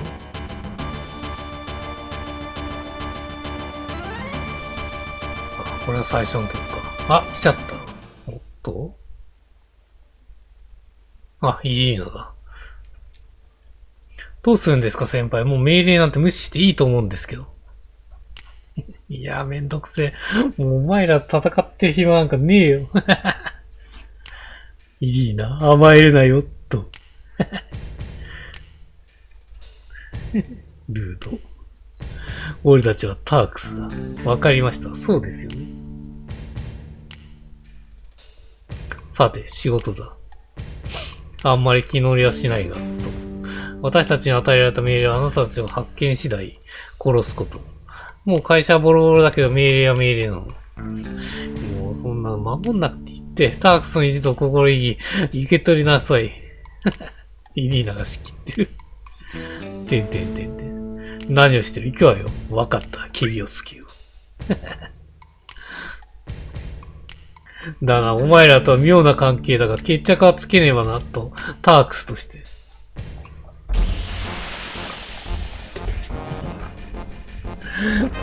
戦う必要なさそうですけどね。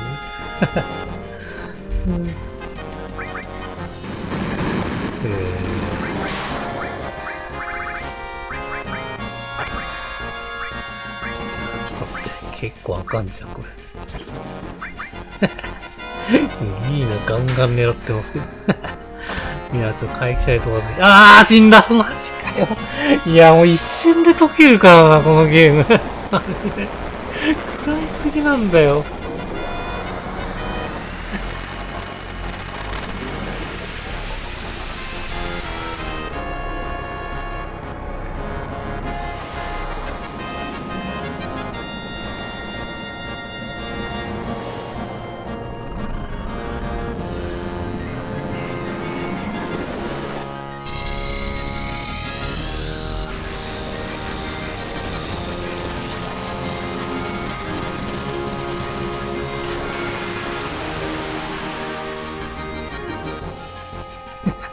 いや、倒しちゃうかな。これでもくらい、まだか。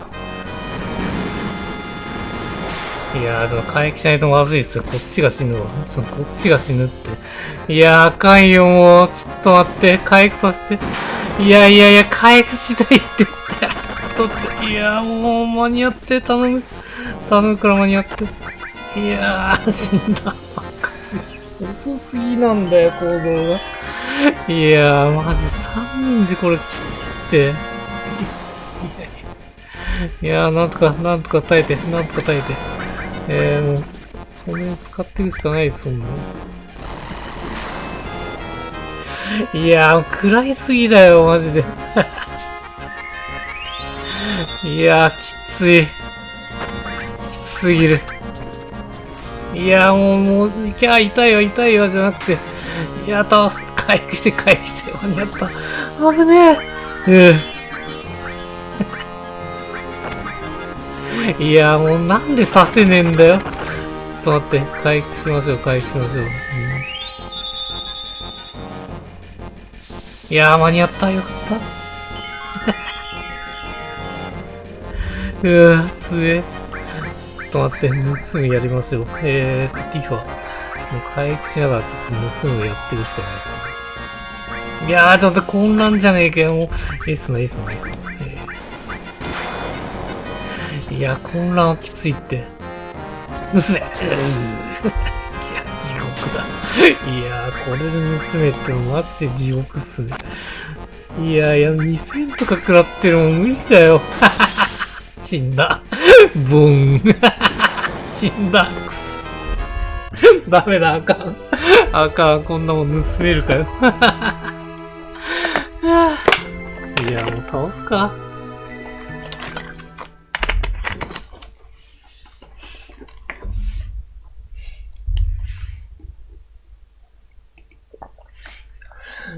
さっきの、いろんなとこで一回セーブしてやるんだったらやった方がいいっすよね。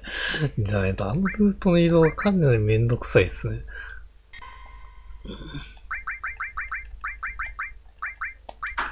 想像以上に強えもんな。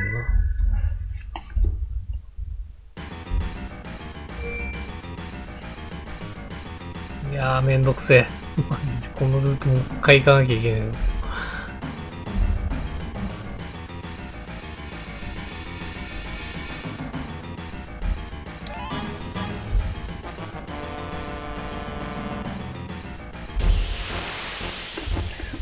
もうちょっとユヒ以外にしよっか。ユヒはちょっと攻撃逆になりそうですからね。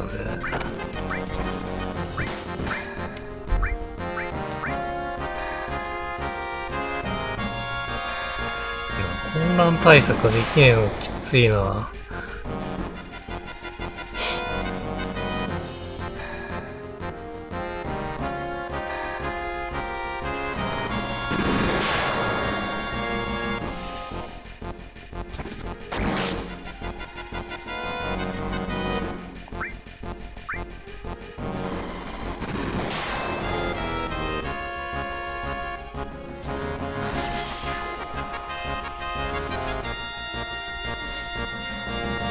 目標値です。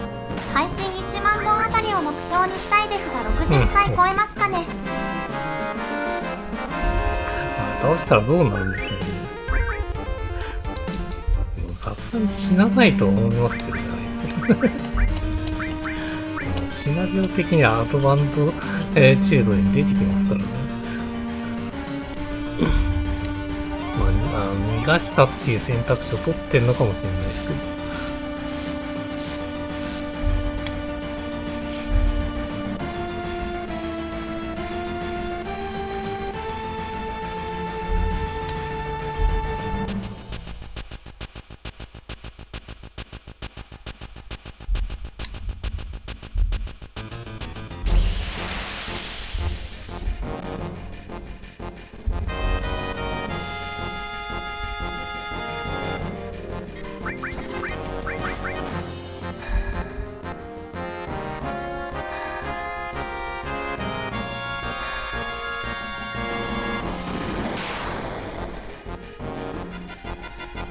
そうですよね。タフネスリングは持ってんですよね。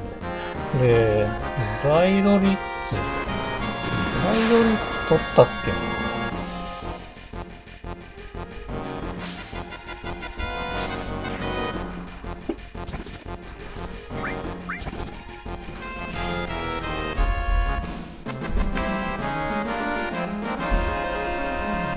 ちょっと見てみましょうか。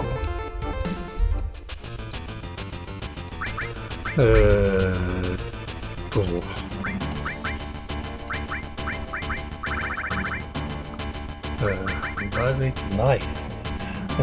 タフネスリングは別のやつに持たせて盗んだ気がするんですけど。まあいいか。結局リボンがあったらリボンしか装備しないっすもんね。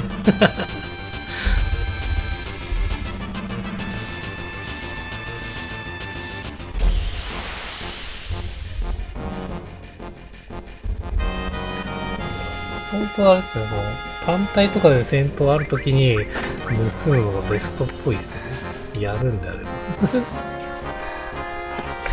3人いるときに盗む必要がないです。大勢クソ強えの。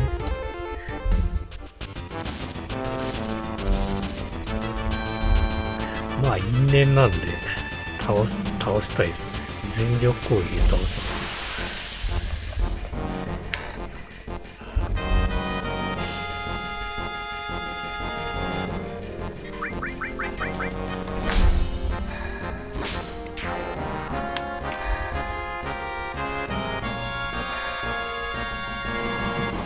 いやー、もう一番下のところで整備したの失敗でしたね。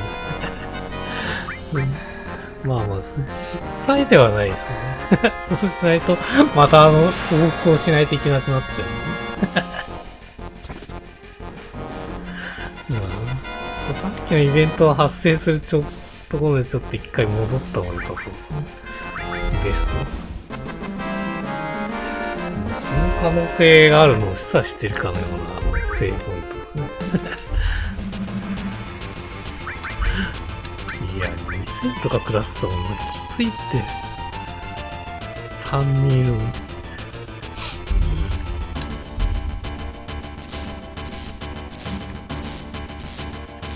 死んだ飛行機の時が2体だったからさ、そこまで大したことなかったですよね。ガンガン飛ばしたっていうのもありますけど。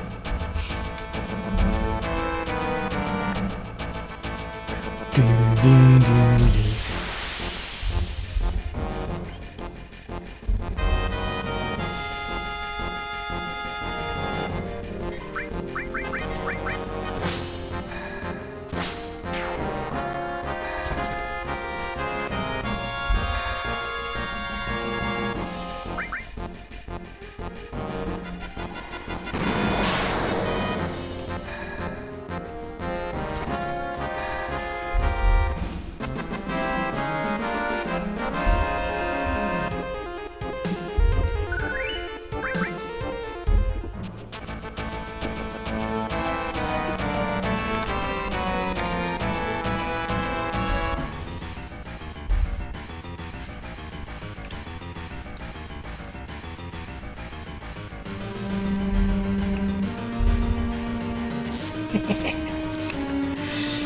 やー、めんどくせえな。ちょ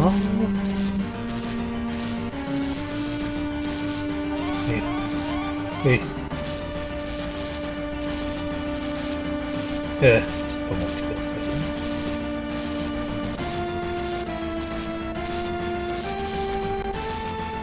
ね。よし。さあ行きましょう。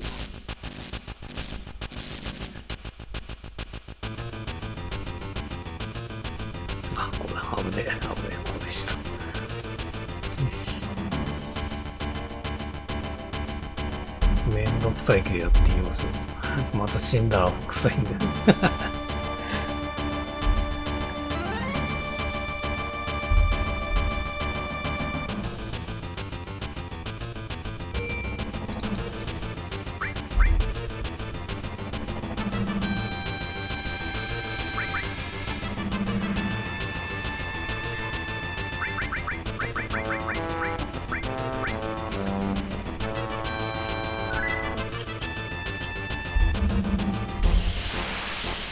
ドゥンドゥンドゥンドゥン。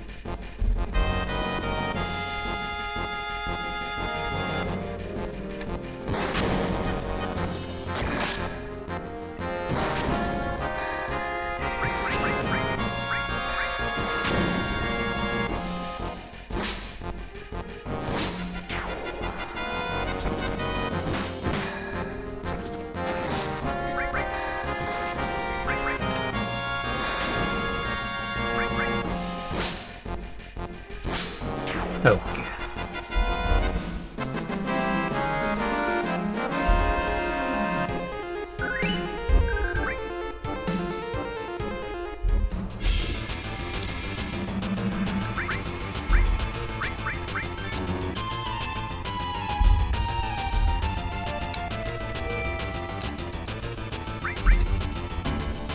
いやー、腹減ったな。腹減ったよ。飯にしてんだけどね。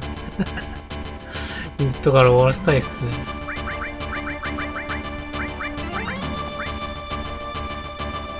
や、普通に始めると結構かかりそうなんだよ。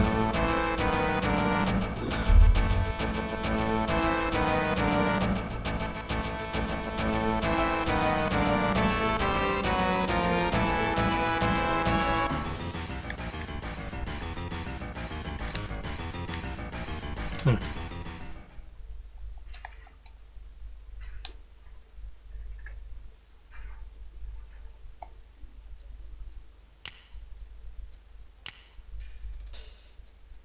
相変わらず言ったらってきやがってよ。甘えるなよ、と。いや、最強っすね、この3人。もう最初からぶっ飛ばします。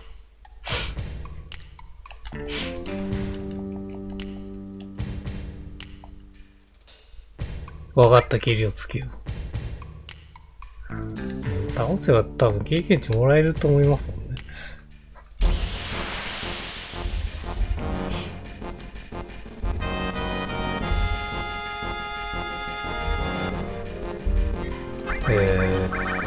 まずはこれを見ない。ではちょっと回復させるか。回復させましょう。で、イーヒーはまずバハムート霊式で、クラウド回。いや、死んでんじゃん。ちょっと待って、早えよ。いや、もう早すぎだよ。回復する前に死んでんじゃん。いや、きついな、これ。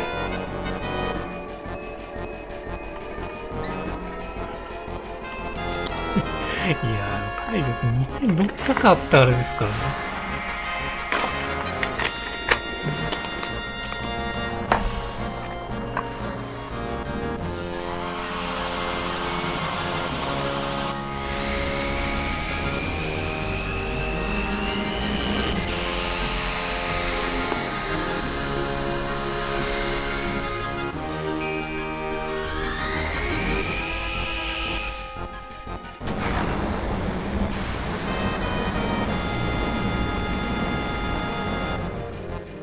あ、いいよ。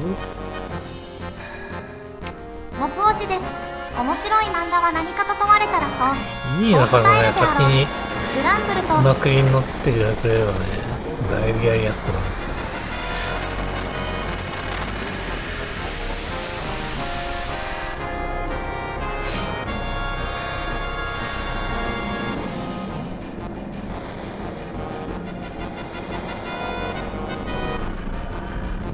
次に回復して生き返らせて、生き返らせないときついっすね。2人で片方攻撃させてるんですけど、誰か死んでくれればね。いやー、誰も死なねえよ、きつ。いや、死んでる、もう、マジかよ、もう。いやー、もう、見つけるか、しょうがないんで。バハムート、どっちかな、こっちかな。いやー、ダメだ、混乱しやがった。くそ。聖なる審判。混乱してるけど、仲間がいないんで、多分敵狙いますよね。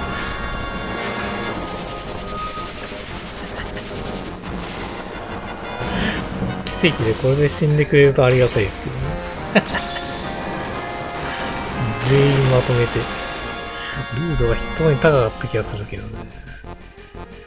いやー、誰も死なねえ。いや、強いな。強いっすね。マジかよ。いや、まさかの誰も死なねえわ。メテオレイン。死んだか。なんだ。いやー、もうティファが死んだ時点でアウトっすね。ちょっと運が絡んでくるな、これ。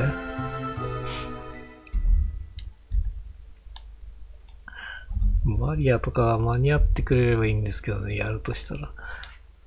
バリアをかけて、攻撃を防がないときついっすよね。あれで倒せなかったってことは長期戦になるってことですもんね。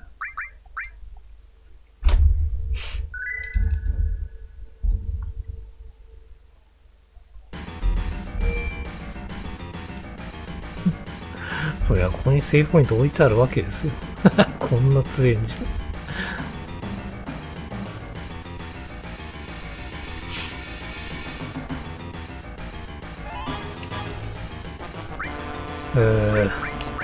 見ましょうか。バリア持ってんのはユヒですよね。はい。オッケーオッケー。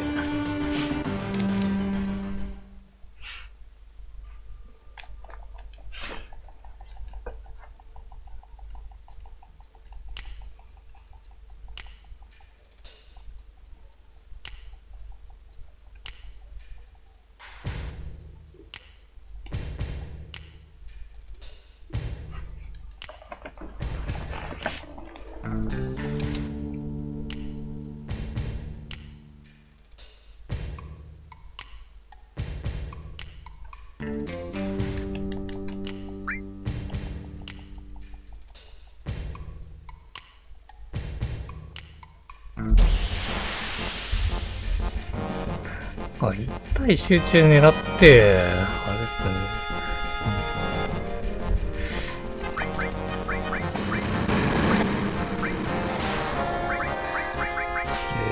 バリアです。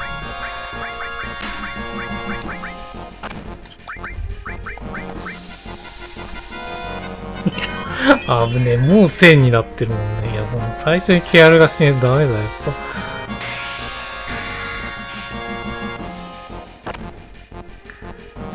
多少は減ってると思うんですよ。ここはもう1000にしよう。で、ヒは、ヒなのやってくか。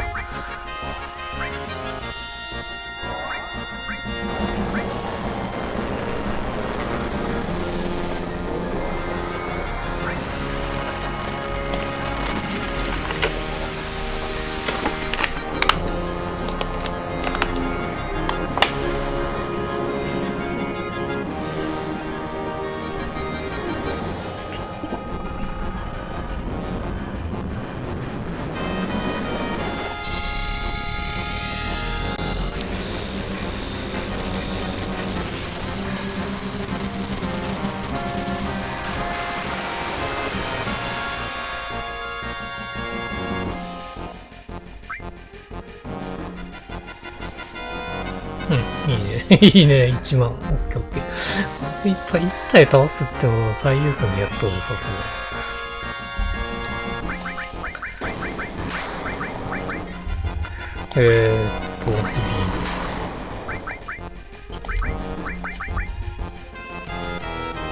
バリアも効いてますね。だいぶ耐えてる。いやー、大丈夫だ、大丈夫。リボンかかってる。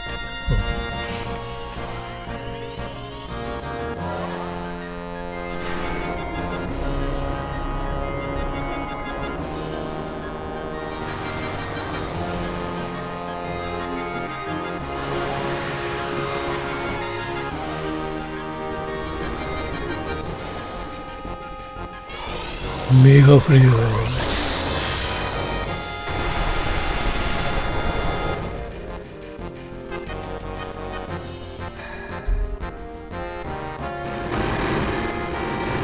やべえ、ちょっと耐えて耐えて。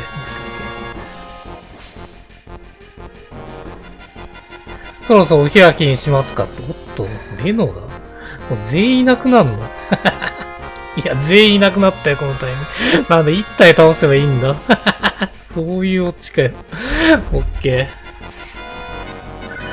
ー。あ、すげえレベル上がった。いいっすね。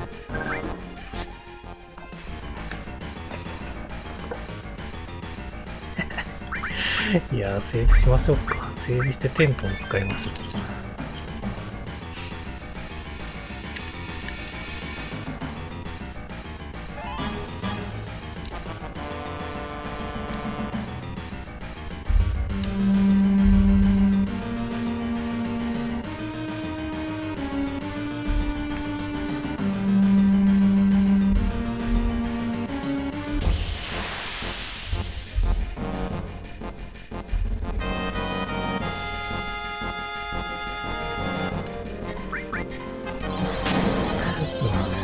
一回も倒せるって演出じゃないですよ。毎回逃げてますもんね、なんだかんだあいつら。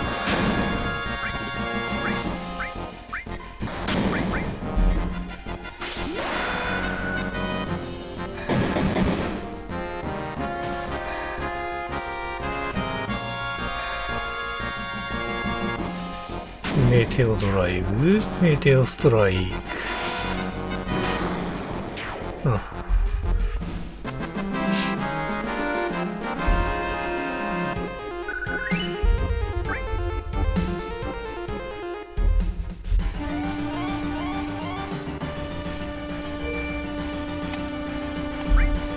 テント。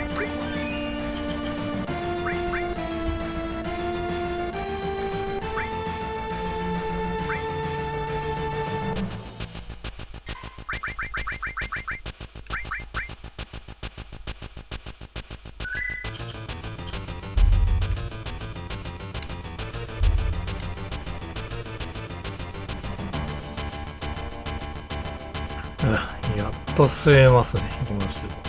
ウェルート。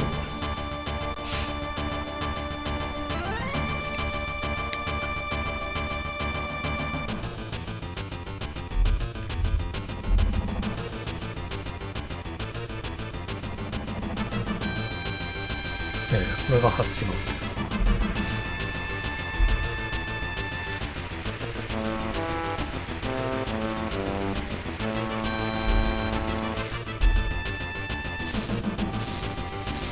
お、誰かいる。シドかな？シドですかね。どっちだ？クソキャノンが同じかよ。どっちもいけるってことを言ってるんですかね。なんかインカウントしやがった。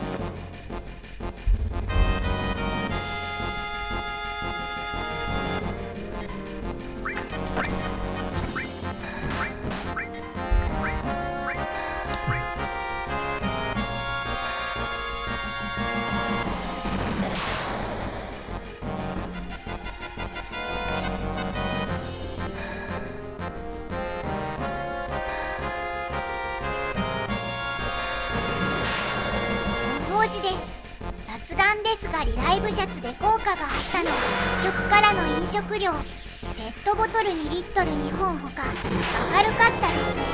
腕で持つのが良さそう。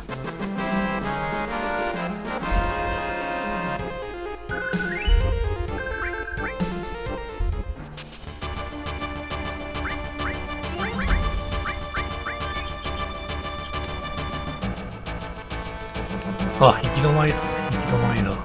暗くて見えないですけど。あ、だからここは左が正解ですね。よし。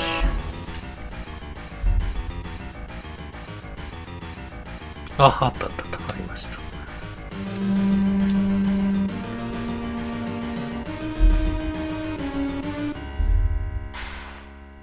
あ、着きましたね、新ラビル。どう行きゃいいんだこれは。こうですか。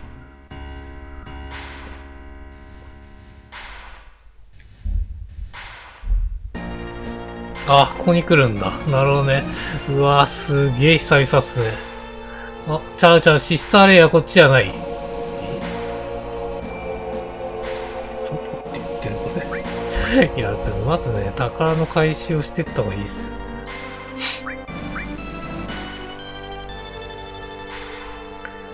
い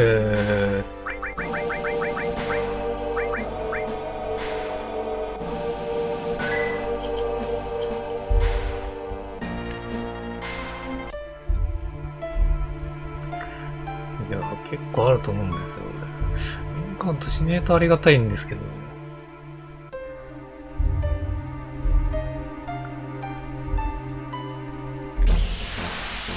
するんだ。マジか。弱いバージョンですかね。あ、もう戦ったことあるぞ。あ、弱いや。敵が弱い。だからこっちじゃねえんだ。このタイミングじゃないと取れないアイテムと多分あるっぽいんで、その辺をしっかりやってる感じですかね。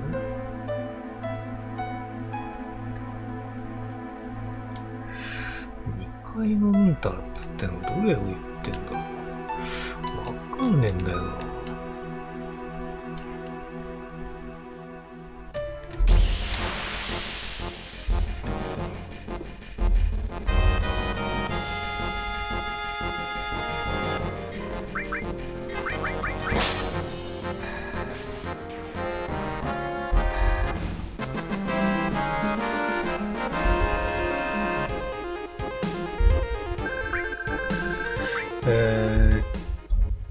新ラビル。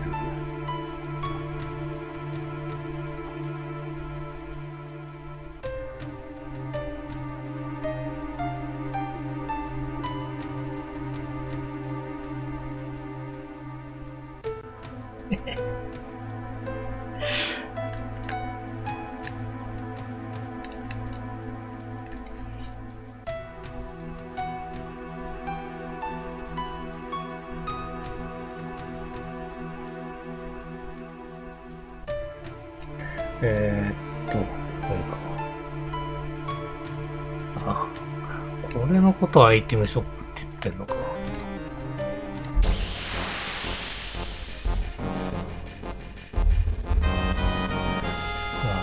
の回じゃないですね。さっきんとこだ。さっきんとこだ。なるほどね。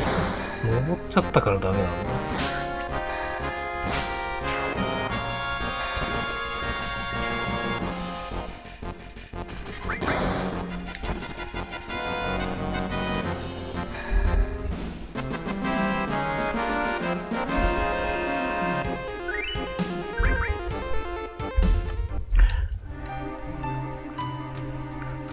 何も考えずにやってたらもういろいろ見逃しますよ。もうここっす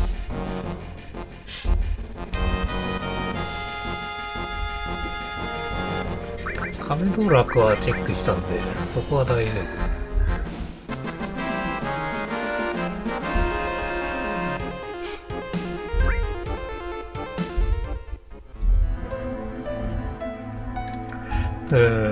これか、これだ。コンビニみたいなのがありますね。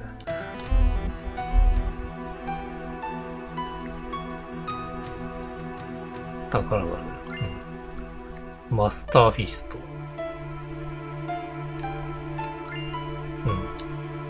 こんなのあれですね、弱いやつだと思いますけど。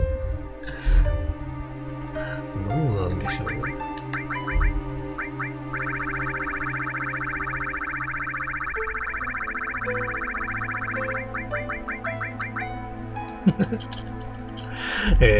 あれか。あれですね。あれ用ですね。バレット用ですね。ではもうここないんで、次64回。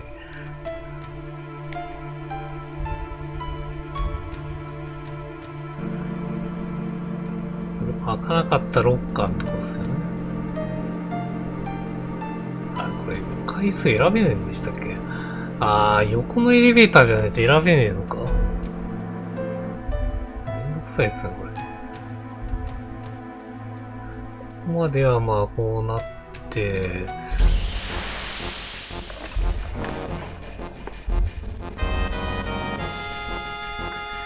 あれか、1階のところの右のエレベーターに乗ればよかったんだ。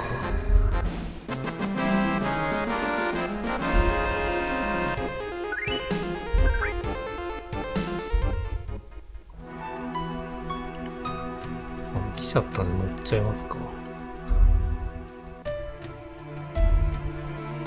これでいけるわ。これでいけますね。64。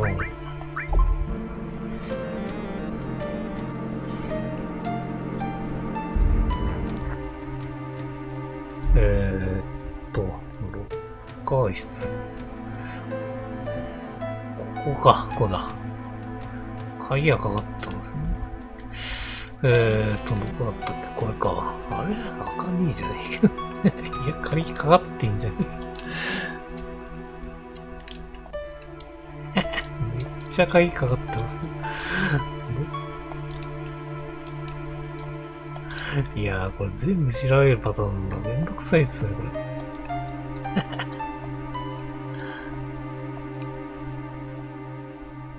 こう調べていかないといけないんだ。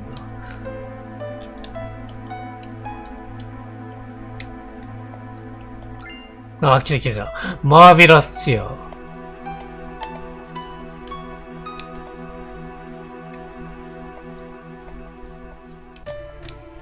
あれこれだけ、これだけっぽいですね。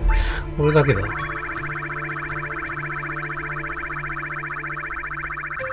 れか、ケットシーですかね、これは。ケットシーの装備多くねえか。ティファとかあの辺をちょっとね、欲しいんですけどね。64回自販機。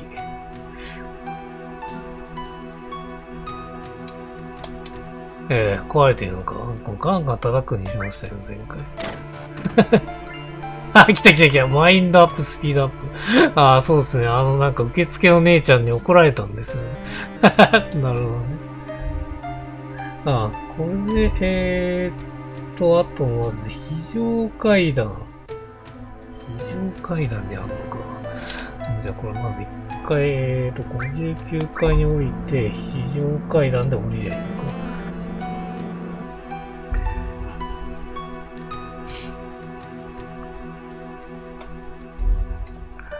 宝箱があるっていうのはあれですかね。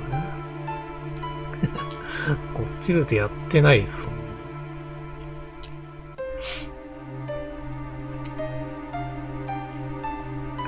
めんどくさいっすね、これ。真ん中辺にあるんでしょうね。あったあったあった。ありました。これですかね。あれ違う、これじゃねえの？これじゃねえのかよ。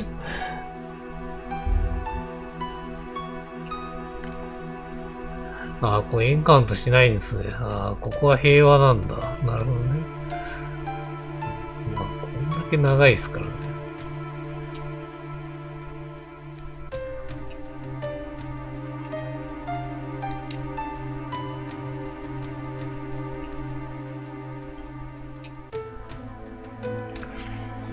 いや、ちょっとどの辺にあるかチェックした方がいいですね。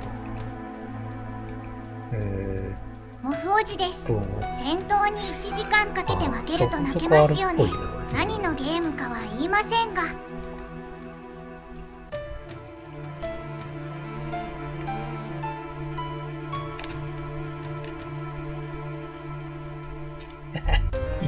これめんどくさいですね。これめんどくさいな。8回続くって書いてある。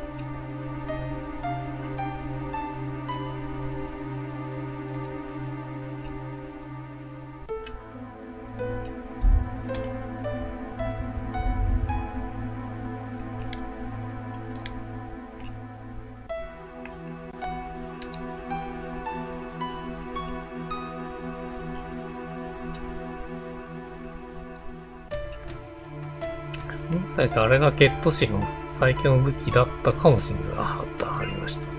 ベヒーモスホーン。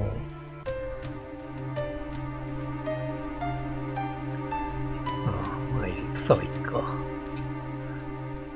分かったら取るっていう感じで。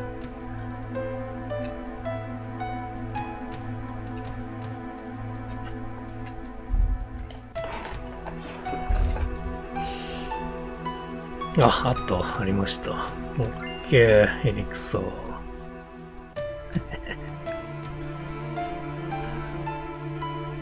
めんどくせえ。マジめんどくせえ、これ。いや、長すぎでしょ、これ。何回かっていうの書いといてほしいっすね。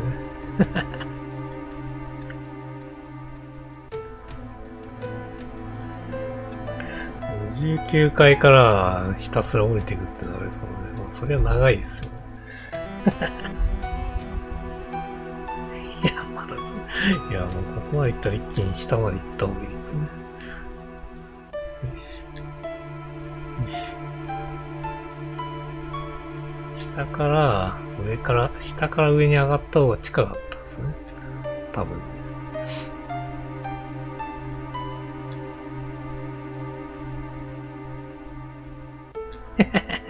めんどくせえ。よし。よし。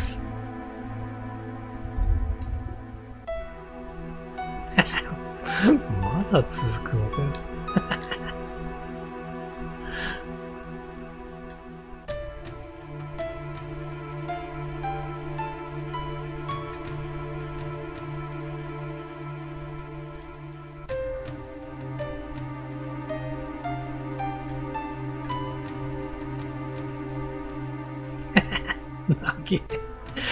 いや。あとな、いくつだよ。いや、もう、終わろうぜ、これ。全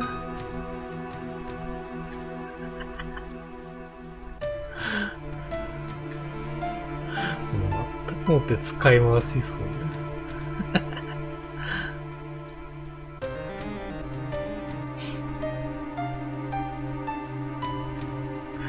非常階段とはこういうもんですけど。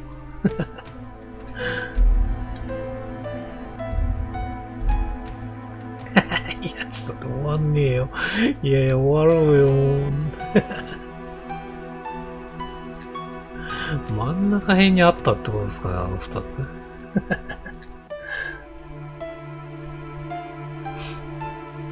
終わった。お疲れ様でした。でも宝の会社とりあえず終わったんで、こんなとこに来るんですね。どこに繋がったんでしょうね、結局。気になるところなんでチェックしましょう。やっぱこっち側なんだ。猛禽ですね。入ったら即戦闘だったからな。正面衝突で。別の道を探そうとか言ってたのに、普通に入っちゃってました。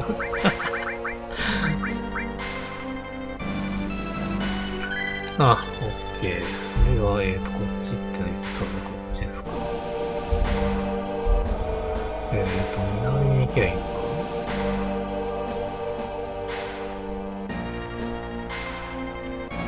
か。あれ降りてっちったよ。ちゃんと降りてってんじゃないけど。何を言ってんだ、これ。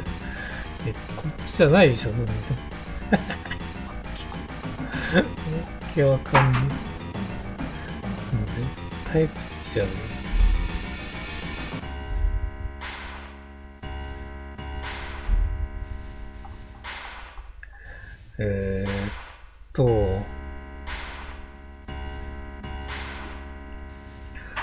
なるほど。はいはい。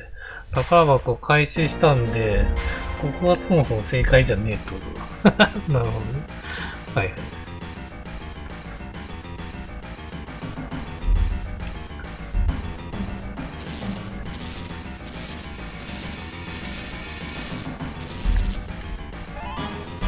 1個下かな ?1 個下を左。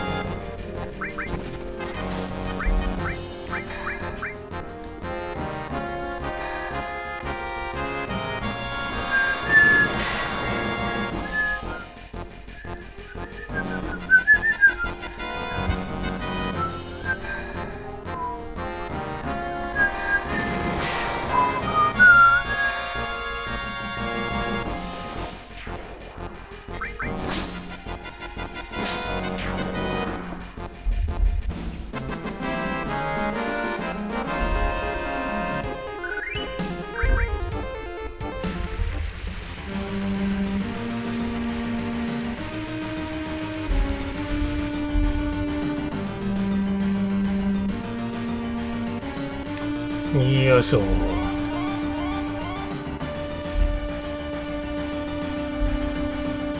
違うとこ来ましたね。これどうせ上に登ってるんですか？こうですか？嘘でしょ？マジで？もうでかいのが襲ってくるってことですかね。うわ、でかいな。ちょっとでかいっすね。いや、すごいの来たな。これが新兵器とか言ってたやつですかね、もしかしたら。ガハハ、来たな来た。そうっすね。ハイデッカーが乗ってんのか。キャハがやっぱり来たよ。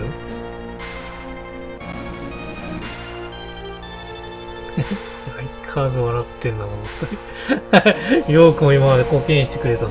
私の可愛い兵器たちをたくさん壊してくれたわね。ガハ、だが対ウェポン用兵器のこいつはどうかな。お前たちは役不足だ、この私の絶対の自信作。いやー、これとやるんすね。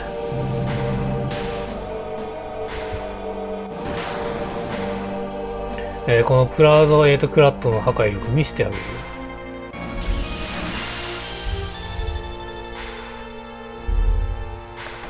よ。よし、さあ来ました。全力でいきましょうか。ミーファイルスクラム500か。ユキが殴りですね。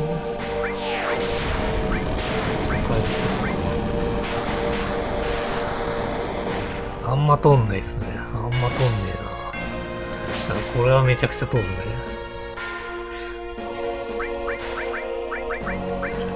さすがに。聖女出没。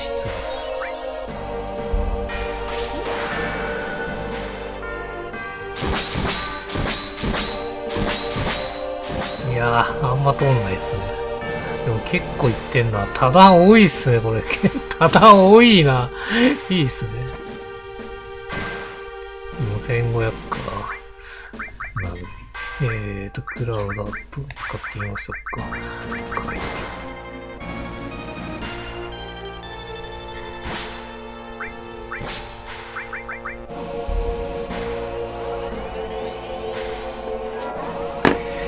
ユキが強いんで、マームと霊式はティファでもいいかもしれないですね。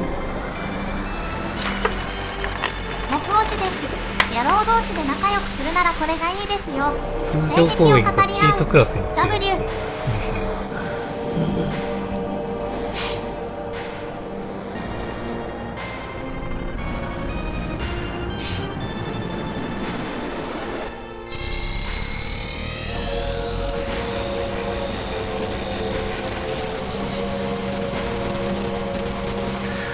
BGM せんとかあんまりテンション上がらないですね。ボスの BGM かかってほしかったですね。タラタラタラタラタラタラタラタラってほしいですね。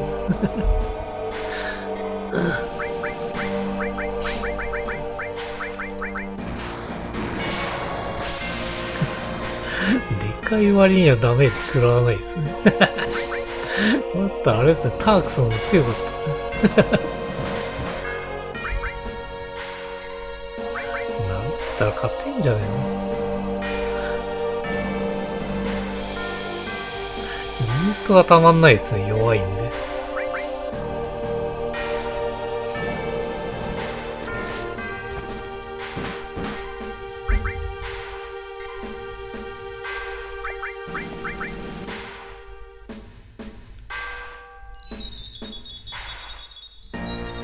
おっと、状態上系ですか、これ。いやー、クラウド食らった。リフレク。魔法かけれねえじゃねえけど。あ、終わった。終わりましたね。ラグナロク。おっと、召喚獣来たね、新しいの。それか武器かな？ラグナロク武器の可能性もあるね。バカな、このプラウドクラットが。ああ、ただ死んだんだ。まさかの。逃げたわけじゃないですね。うおー！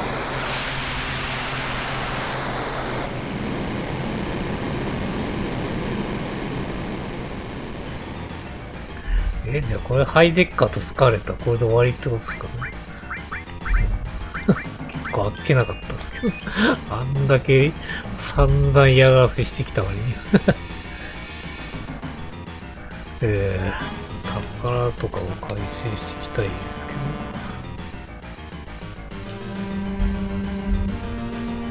けど。ここに宝があるね。エリクサー、ミスティール、また知らないの出てきたな。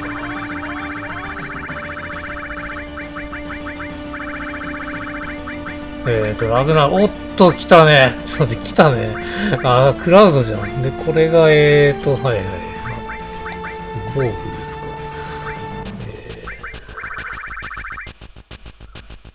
か。僕、あ、すげえ、単純に上がりますね。いや、めちゃくちゃ強い。回避率50になってんじゃん。あと、これでいいっすね。で、この辺も変えてった方が強くなるのか。あ、でもすげえ防御力下がるな。意味もないっすね。あ、ないんだ。じゃあいいか。あと問題はここっすね。ここ上がったら最高なんですけど。上がるね！よし。ちょっとだけですけどね。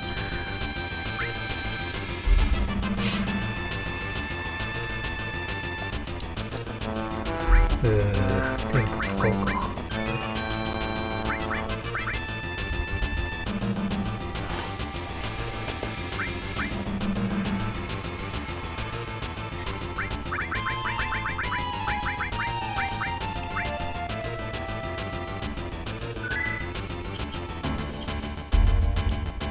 さあ、これは上に登ればいいのかな？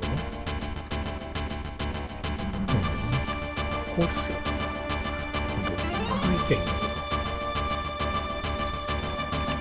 こうですかね。あ、いるね、ケットシ。こっちはクラウドさん。い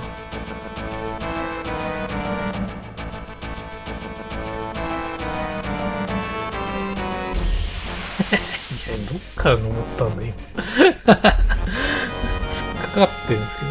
うわー、なんかでっけえの出てきた。なんだこいつ。2000食らってるよ。バカじゃねえの。いや、これ倒してほしいですね。あー、倒れねえんだ。頭だけもげましたね。いやー、めんどくせえ。クソ強えじゃねえか。いやー、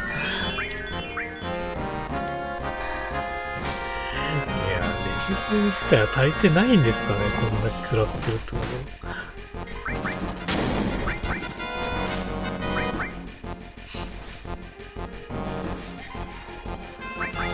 V がどんどん壊れていくっていうのがですね。いや、ボスクラスっすね。やべ、死んだ。いや、ボスクラスじゃねえかよ、こんなの。次、帰らしてケアルが。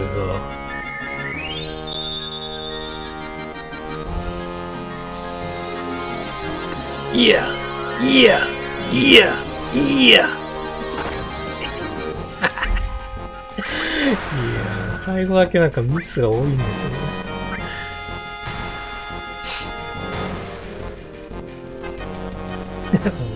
敵がね、でかすぎて全然見えないです。オッケー。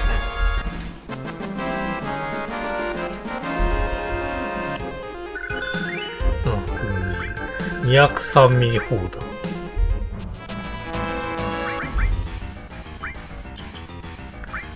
まあ、あの敵はこれしか戦う機会ないでしょうね。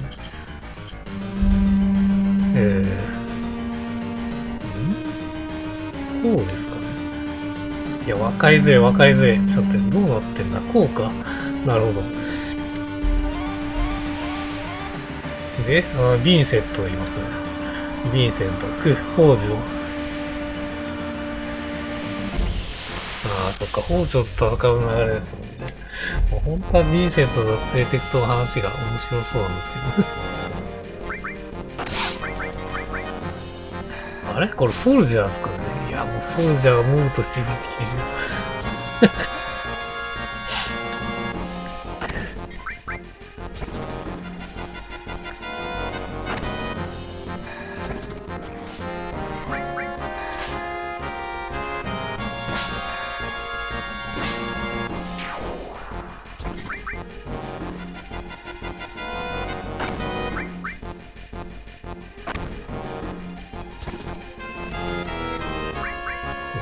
高いっすね。よし。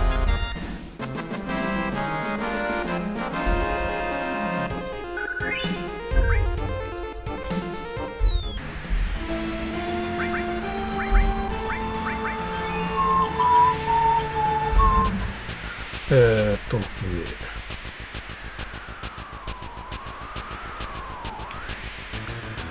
こっち？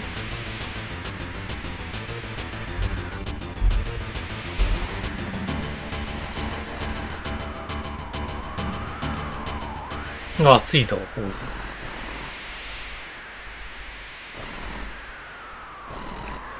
北条そこまでだ。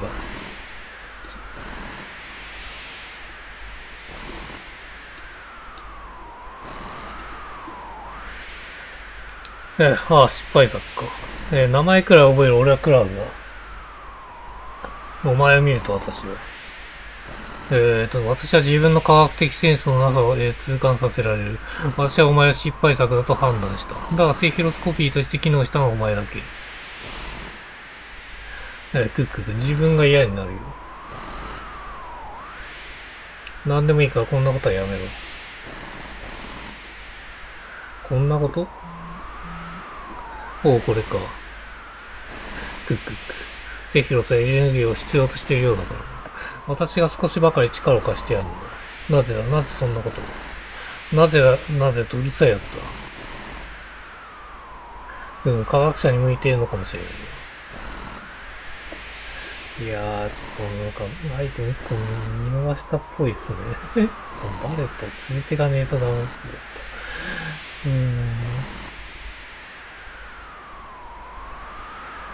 た。まあいいか。いや。エネルギーレベルは 83% か。時間かかりすぎだ。息子は力を必要としている。理由はそれだけか。息子？あいつは知らないだな。セフィロスのやつ、私が父親だと知ったらどう思うか。私が父親？なんで北条なんだ？ヴィンセントじゃねえのか。あいつは私のことを見下していたから。セフィロスはあんたの息子？私の子を身を持った女をガストのジェノバプロジェクトに提供したのだ。セフィロスがまだ母親の体内にいる頃にジェノバ細胞。あんたはこんなことをしているのだ。セフィロスへの罪滅ぼし。なるほど、ヴィンセントじゃねえんだ。違う。科学者としての欲望だ。私は科学者としての欲望に負けた。この間も負けてしまった。自分の体にいたジェノバ細胞を注入してみたのだ。結果を。見してやろう。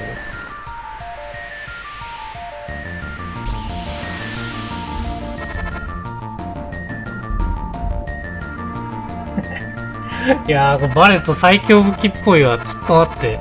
いやー、じゃあちょっと取るか。いやー、これちょっとわざと死んだ方がいいっすね。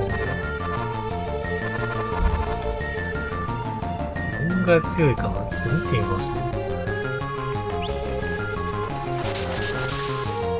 回復。モブが湧いた。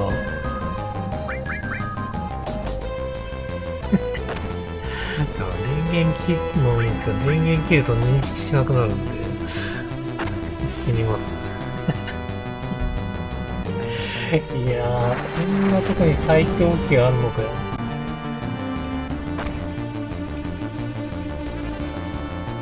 いや、すいませんね。これはちょっときっちりやらせてください。最強武器はユヒの感じに見る限りめちゃくちゃ強いんで、絶対欲しいですね。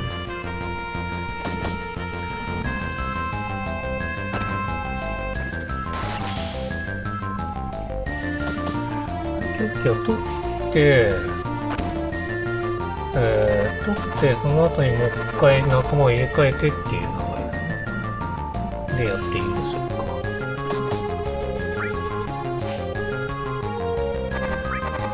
バラバラバラバラバラバラバラ。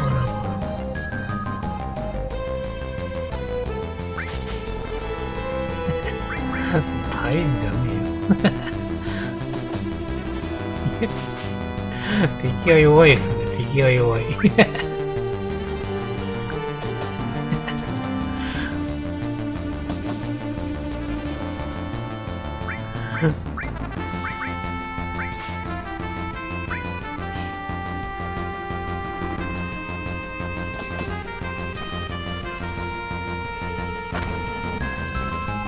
バラバラバラバラバラバラバ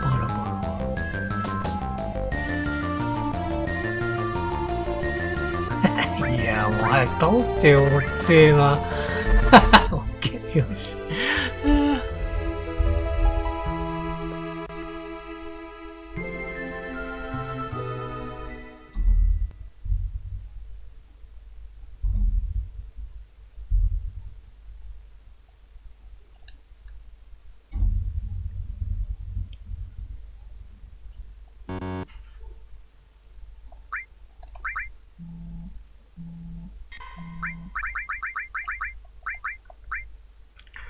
いやーよかった。セーブポイントあって。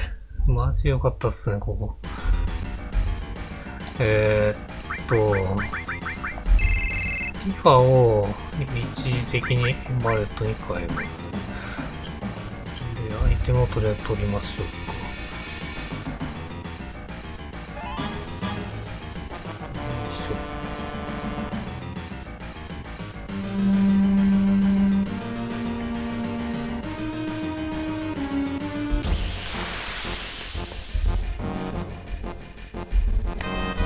いや、でかいやつ。そうっすよね。いや、一回だけ倒していくか。記録されないっすもんね。バレットはちょっときついっすね。クラウドに回復して、クラウド回復役だな。クラウド回復役。いやー、もう間に合わねえよ、くそ。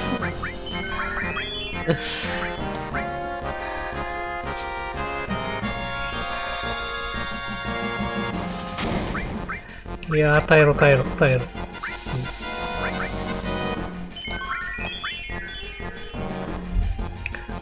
戦っても、それ以降は逃げるでいいっすね、こいつに関して。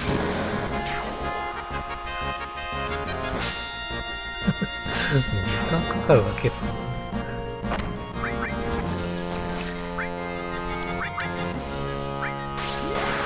いやー、大丈夫かな。こうして、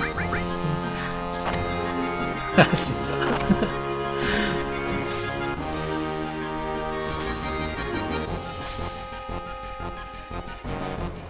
倒しちゃった。いやー、もうバレットのレベル上げたかったのに、しろ。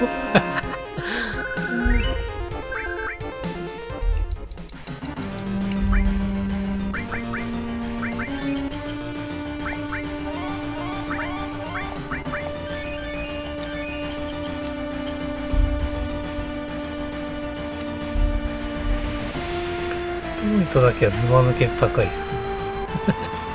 バレットさん。ここか、これだ。来た。お、こいつはミッシングスコア手に入れた。こりゃいいぜ、待ってるよ、北条。お前は連れてかないと。一応それをさせてくれ。いやーでも連れてったらめちゃくちゃ強いんでしょうね、これ。98っすもんね。多分ね、あれですね、ユキみたいに化けると思いますね。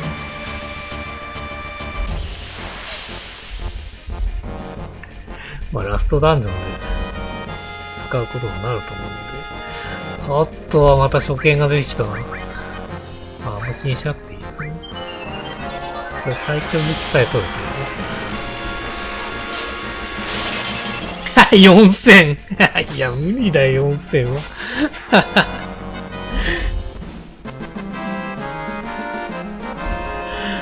あるやつでなんか適当に装備させとこう。銀の指輪じゃなくて。いやー、弱すぎる。3000ヒットポイントあんのに。ク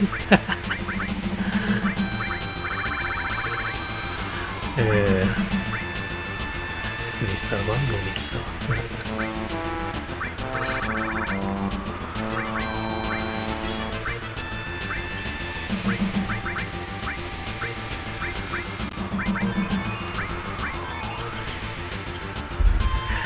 レベル44だもん。それは強いわけがないですよね。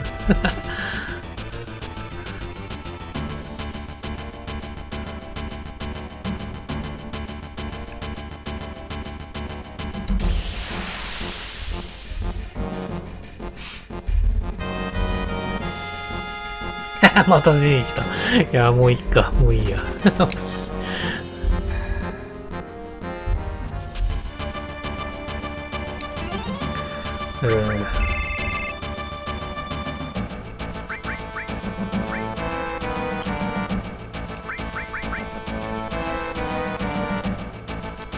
いやー、使うか。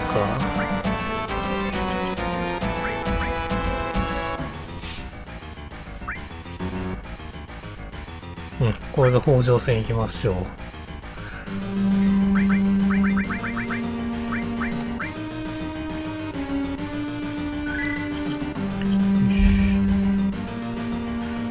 パラパラパラパラパラパラパラ。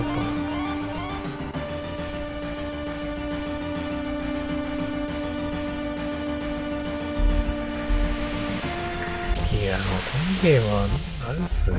攻略サイト必須なんできついっすね。めんどくさいっすよね。あれと一緒っすもん、あれ。奇跡シリーズと一緒っすもんね。嫌いなんですよね、この攻略サイト見ないと。これも見逃すの。終盤になって一戦を取れるっていう状態であればいいんですけど、今しか取れないですからね。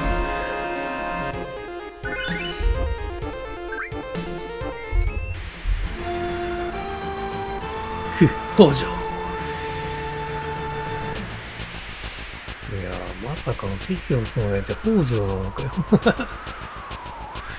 ヴィンセントじゃねえのかよ。よくわかんないっすね。要は、ヴィンセントだと思ってたんですけど、あれですよね。北条の方が、あれですね。北条とさっきのあれですね、ヴィンセント出てきた名前忘れましたけど、あそこと繋がってたってことですね。失敗作か。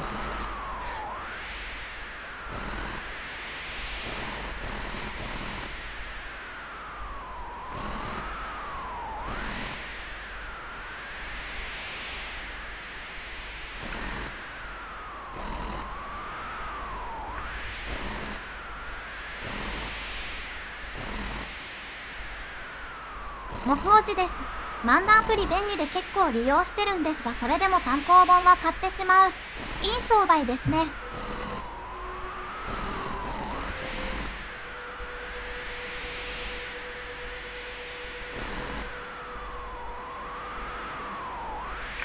いや、もう言ってることかなりの毒舌ですね。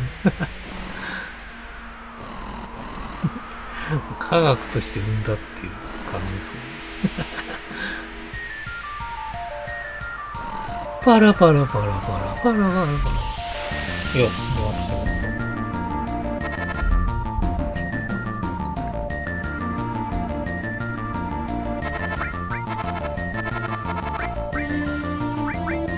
つは弱かったんで普通にやっていけると思うんですよね。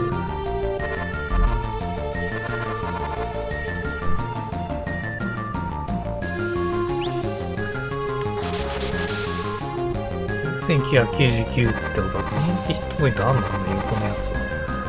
でもこれ、ユキが攻撃したら全然いけそうですけどね。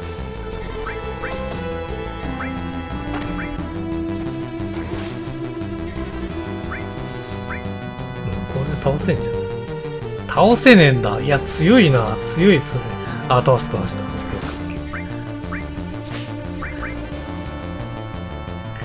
疲れた。エンドレスカプセルだ。じゃあやっぱ北条集中的に狙わないとダメっすね。そういう感じか。なるほど。いや、北条狙わないとダメっすね。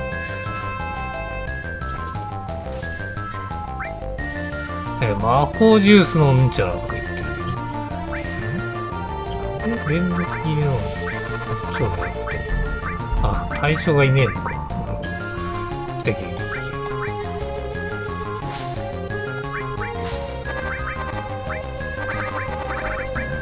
や、まだいいか。まだいいや。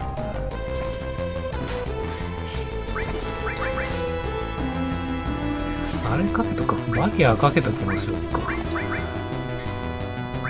一応、まあ、1300食らってるもん。でもバリアかけときましょう。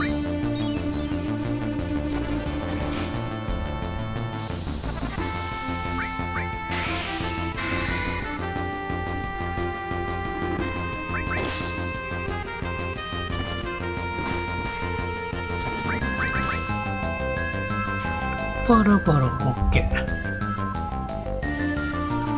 まだ続くっぽいですね。第3形態ってことでいい。あれ終わった？いや、終わってないです。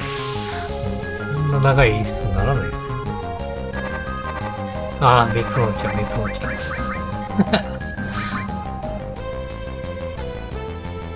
ンボ。そんな強くないですね。ああ、バリア効いてますね。バリア効いてる。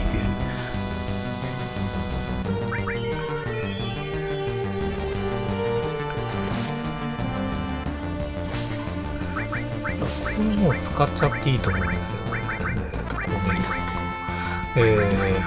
バハムー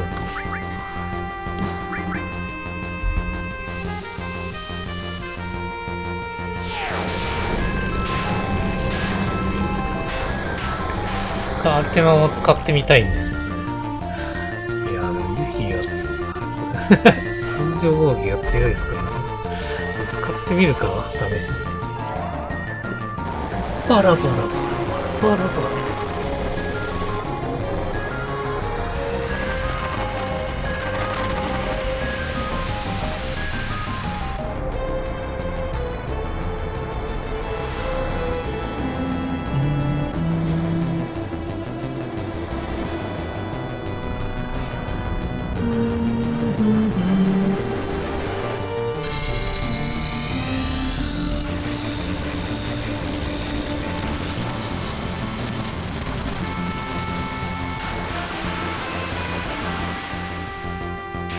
あ、倒したわ。オッケー。そんな強くなったっす。いや、やっぱタークスが強かった。最強でした。タークス。あ、一気に上がった。なんだ、イカズチが生まれた、全体から生まれたってよくわかんないですね。初めて見たな。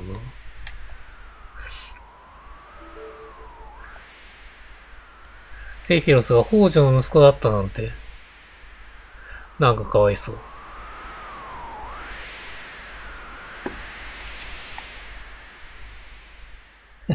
それで終わりなの？まあ確かに北条の息子だったらかわいそうですね。死んだ終わりました。メテオが落ちてくるまで待ったと。ついに死んだ編終わりですか。あと7日ってじっちゃんが言ってた。なあ、レッド13。コスモキャニオンの人たちに会いたいか。うん。マリンに会いたいだろう。そんなこと聞くなよ。俺たちがセフィロスを倒して、そしてホーリーを解き放たないと7日後に会えとこの星そのものが死んでしまう。俺たちはセフィロスを倒せない。それは俺たちが死ぬということだ。メテオで死んでしまう人たちより何日か先にだ。戦う前から負けること考えるんじゃねえ。違う。いや、期限が迫ってるのきついっすね。俺はなんていうか。みんなが何のために戦っているのかそれを分かっていてほしいんだ。星を救う星の未来のために確かにその通りなんだと思う。でも本当はどうなんだろう。俺にとってはこれは個人的な戦いなんだ。セフィロスを倒すカゴとの完全な決裂。それが星を救うことに繋がってるんだ。俺考えたんだ。やっぱり俺たちは自分のために戦っているんだ。自分と自分が大切にしている誰か、何か、そのために戦う。そのために星を救う戦いに続けてるんだ。確かに。星を救うってのはなんとなくかっこいいよ。でも俺にできたのはマコールばっかだ。今となっちゃあんなやり方はいけなかったってことはよくわかる。仲間たちは関係ない大勢の人間を不幸にしまった。最初は信頼の復讐だった俺の故郷を奪ってる。でも今は、そうだぜ、俺はマリーのために戦ってるんだ。マリーのために、マリーの未来のために、そうか、俺はマリーのために星を救う戦いをしてるのか。会いに行けよ。その気持ち確かめてこいよ。みんなも一度船を降りて、そして自分の戦う理由、それを確かめてほしいんだ。そうしたら帰ってきてほしい。誰も戻ってこないかもしれないぜ。メテオでどうせ死んじまう。無駄な動きもやめようって。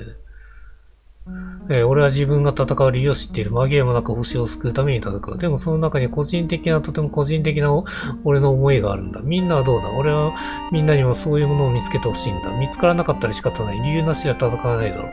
だから帰ってこなくても仕方がないよ。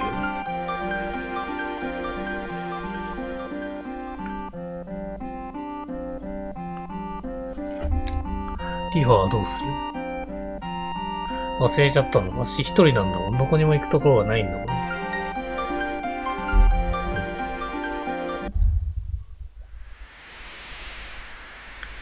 みんな行っちゃったね。ああ、俺たちが帰るところも待っていてくれる人もいないかな。そうだね。でもきっとみんな戻ってきてくれるよね。さあ、どうかな。これあれですかね、ティファの好感度高いからこのイベント出てるんですかね。みんなそれぞれかけがえのない大切なものを抱えてるし、それに今度ばっかり相手だ。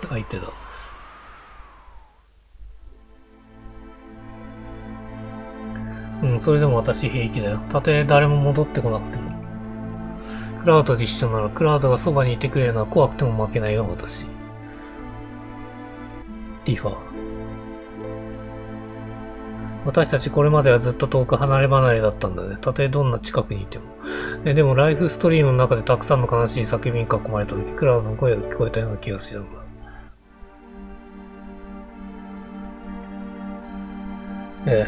クラウドは知らないって言うかもしれないけど。でも、胸のずっと奥の方であなたの声が私の名を呼んでる。そんな気がしたんだ。あの時は俺にもティーハンの叫ぶ声が聞こえたよ。ティーハンの声がライフストリームの意識の、海から俺を呼び戻してくれたんだ。約束したもんな。ティーハンに何かあっても必ず駆けつけるって。ねえ、クラウド、私たちの声を、星たちも聞いてくれると思う。頑張ってる私たちの姿を見ていてくれると思う。さあな、でも。誰が見ていようともいまいと、とにかくできることをやるだけさ。自分自身を信じて。ライフストリームの中でティーファにそう教えられたよ。そうだね。モフおじです。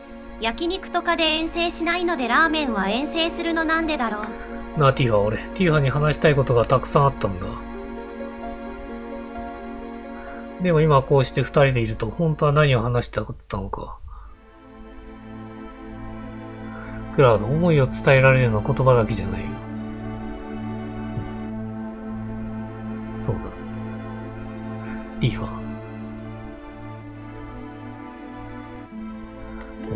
ギュッてするか。ここで終わるんだ、もう。そうだよね。ラブシーン見せてほしかったっすね、そこで。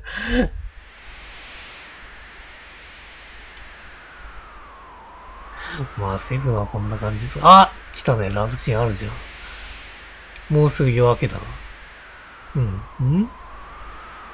ごめん、起こしちゃったか。もうすぐ夜は明けるよ、ティファ。イアリスの好感度はマックスだとこのシーンはなかったってことですね。おそらくね。おはよう、クラウド。一夜を過ごしました。もう少しだけこのままでいさして。二度と来ないこの日のために、せめて今だけは。ユヒの好感度はただただユヒだったんですよね。ああ、いいよ。バレットの好感度はただただバレットですね。これは俺たち二人にも許された最後の時間かもしれないから。バレットの好感度を上げるのはね、基本的には他の全員のキャラの好感度を下げないとダメっぽいですね。かなりの高難易度ですよね。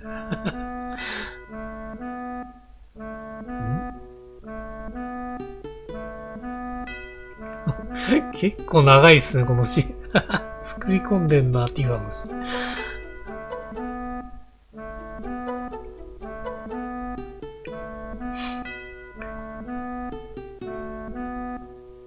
そろそろ時間だ。でもまだいいんだよ、ティファは。昨日ティファも言ってたの。少なくとも俺たちは一人ぼっちで行かなくちゃならないってわけじゃない。そうだね。よし、それじゃあ行こうか。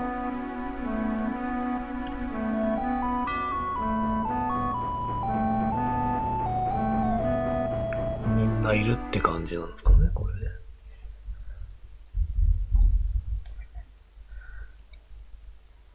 二人きりだと飛空艇広すぎるね。やっぱりちょっとだけ寂しいな。心配するのは大丈夫だ。俺がみんなの分も大騒ぎしてやる。そんなこと言うタイプだよ。それにパイロットは俺だ。今までみたいに安心して乗っていられないからな。寂しがってる暇なんてないぞ、きっと。あれっすね。アムドマース・チルドレンのクラウドもかなりクールでしたけど。あれ動き出した。やっぱいるんですね、みんな。シドとか。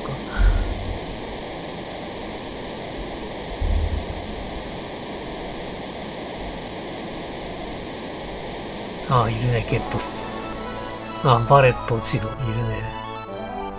バレット、シド。もういいのか。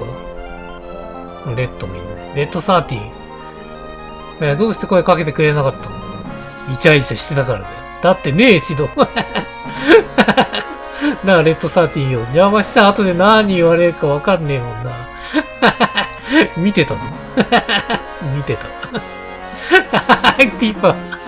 恥ずかしいね。ビーセント。それはセクロシーム見てましたよ。すいません。なんだその驚いた顔。私は来てはいけなかったのか。いつも冷めてたから関係ない話してたの。冷めて？私はそういう性格なのが悪かった。飛んでった。帰ってきたみてえな、シンラの部長さんがよ。来た。僕も本体で来ようと思ったんですけど、いろいろやらなあかんことがあって、ほんでミッドガルの人たちですけど、一応避難してもらったんですよ。すんませんけど、この作り物モデルで頑張らせてもらいます。十分です。さて、全員揃った。いや、ユヒいないよ。ユヒ船酔いか。あいつは来ねえだろ、きっと。でも俺たちのマテリアルを盗んでいかなかった。それだけでもよかったんじゃないのか。来た。来たね。ひどいなぁ。船酔いに負けないでここまで来たんだよ。最後の最後で抜きちゃって美味しいとこ全部持ってかれるなんて絶対嫌だからね。おかえり、ユヒ。いや、俺はクラウド優しいね。何かあったら。まあいいか。じゃあ私は通路の指定席で待機、撃つ。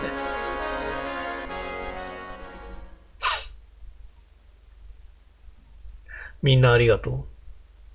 お前のために戻ってきたわけじゃねえ。俺の大切なマリンのため、それと同じくらいの大切な俺の気持ちってのか。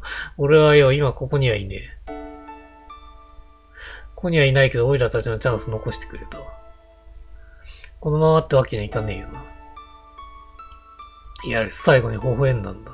その映画は俺たちが何とかしないと張り付いたまま動かない。みんなで行こう。エアリスの思い。星に届いたはずなのに邪魔されて身動きできないでよ。エアリスの方に解き放つんだ。気が変わったってやついねえよな。頼むし。へへ。ここにずっと気になってたレバーが2本あるんだが。ちょっと試させてくれよ。じゃ、なんだ。クラウスさん一丁決めてくれ。俺たちの最後の戦いだ。目標は北の大空洞。敵はセヒロス。来たね。行くぜ、みんな。うわぁ、来たね。ついに、ラストっすね。最後の戦いが始まる。次回は、ちょっと読みシリーズをやっていくんで、もしかしたら録配信でやるかもしれないですね。カットです。やるかもしれない。ちょっとまだ決めてないですけど。チョコ系とかがめんどくさいですよね。もうすぐ北の大空洞のセフィロス待ってる。おう、突っ込むぜ。この状態でディスク3になるんですかね。どうしたしだ。コントロールできねえ。すげえエネルギー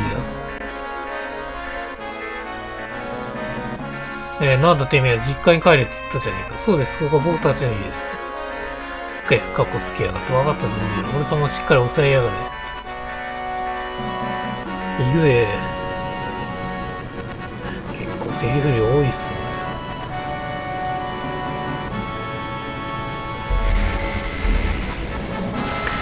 プレステになるとここまでセリフ量入れられるってことですよ。ディスク2は終了しました。やっぱここで3になるんだ。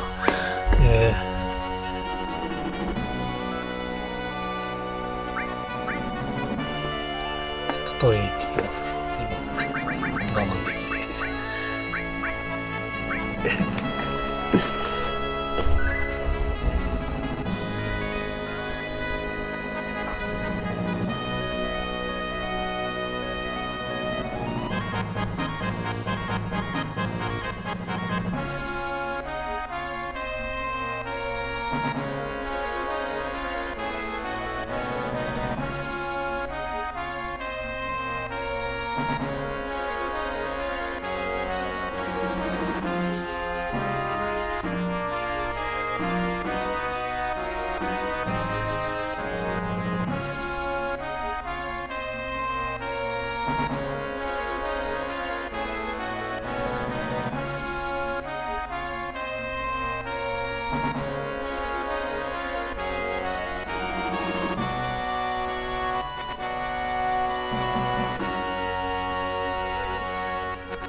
よし、OK。ただいま。ハイウィンド。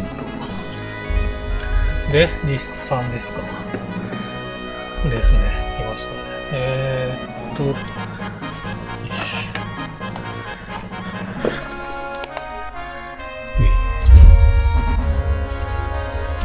さあ、1回認識するかな。ディスク3、1回で認識してほしいですね。よし。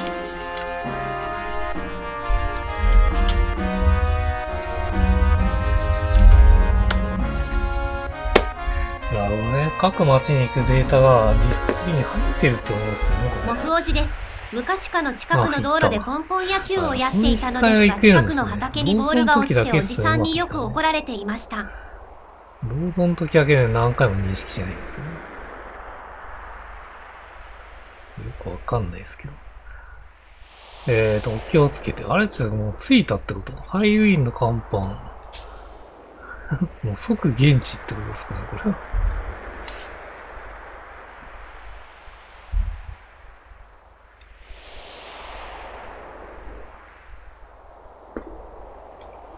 戻れるんじゃねえのかな？戻れる。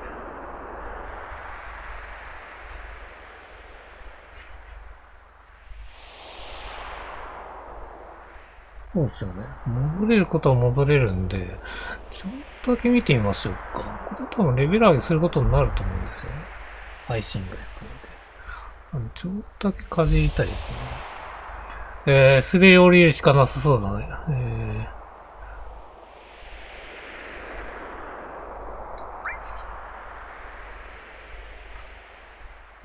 いかにも戻れないような感じになってるっぽいですけど、多分大丈夫だと思います。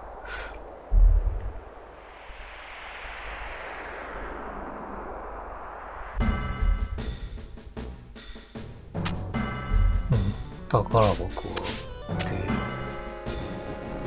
で、わあ、びっくりした。で、セーブクリスタル。これが重要っぽいですね。おそらくこれがあると、セーブポイントを作れるっていう感じですね。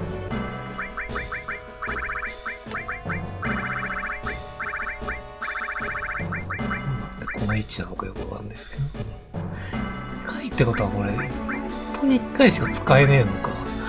結構微妙っすね、そう考えると。かなり使う場所が限られてますね。普通だってやるんだったらラスボスの前とかだと思いますけど。これかな？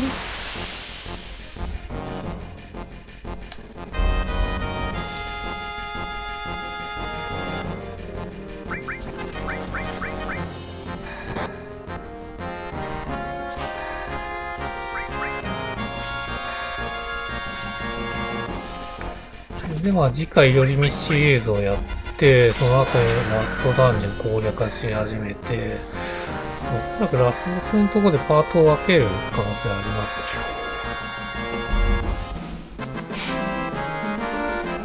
ちょっとどうなるかその辺はちょっとわかんないですね。やりながら決めますね。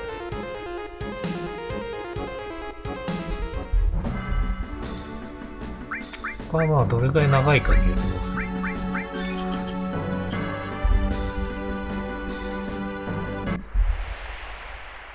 これで戻れるんですね。はいはい。どうやって引く手戻るんだこれ。これ下行っちゃうんだ。いやーもう勝手に進んでいくのだ。下押したら勝手に進みやがった。あそこ上行くが正解だったのか。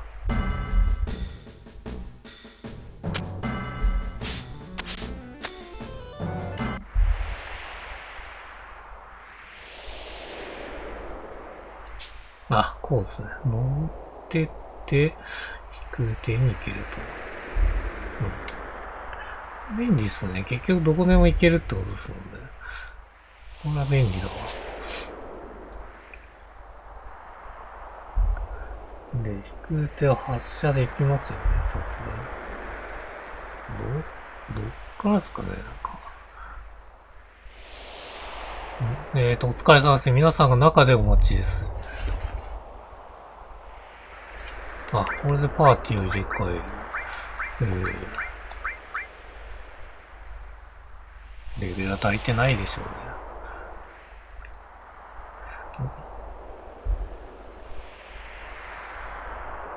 あ、もう最後の会話できんのか、一応。これ。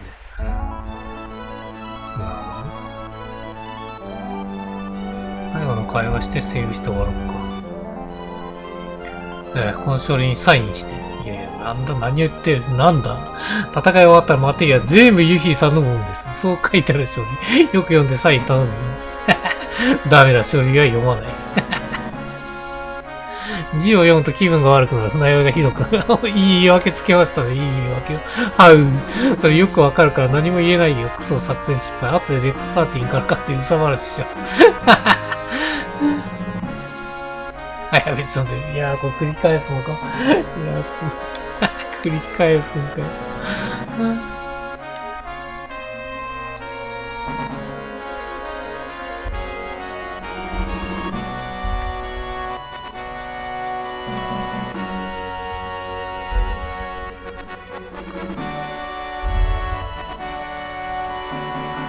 僕は忘れません。何があっても。この度のこと、皆さんのこと絶対忘れる。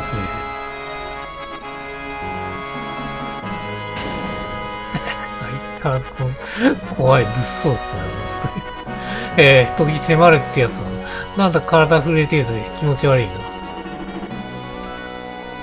ねクラウド大丈夫って言って。ちょっと気取って。もう配置もあんのかよ。大丈夫だよ、ティファ。あ、本当に大丈夫って気がした。ありがとう、クラウド。これでいいのかよ。私大丈夫。もうおじけづいたりしないよ。も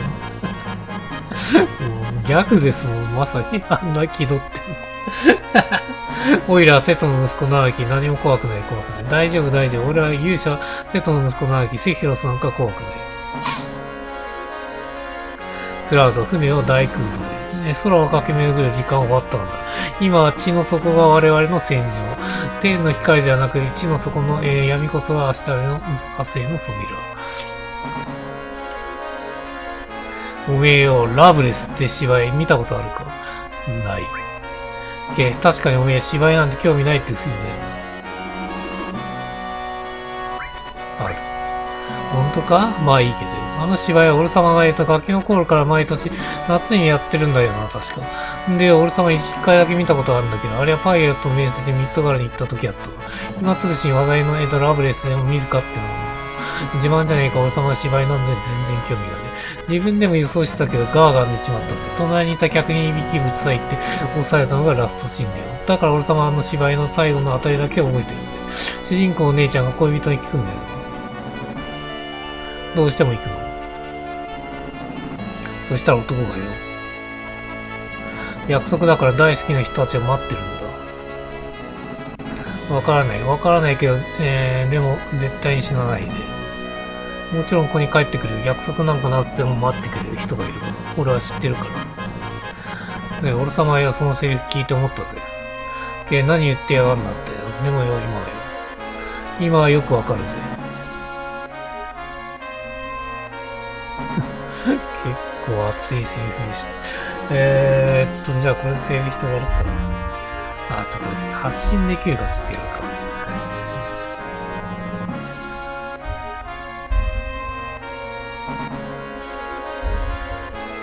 どっかに着陸してセーブして終われるんですね。言ってくれたわ。一人前パイロットになってますね。クラウドさんいかがいたしましょう。言ってくれたまえ。セリフまで変わるんだよ。こっち、クラウドが。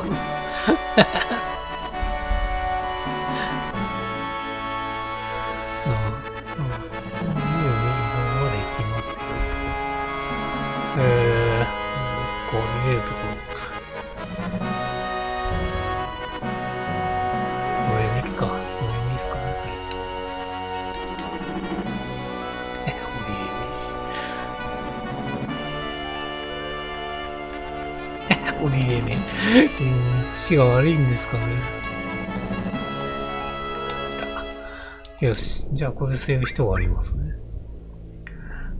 次回は寄り道編よろしくお願いします。少なくとも YouTube に上がる頃には、そのまま見れると思うんで、あんま気にする必要ないと思いますね。カットを入れて、見やすくなってるっていう感じですかね。じゃあ、次回もよろしくお願いします。ご視聴ありがとうございました。バイバイ。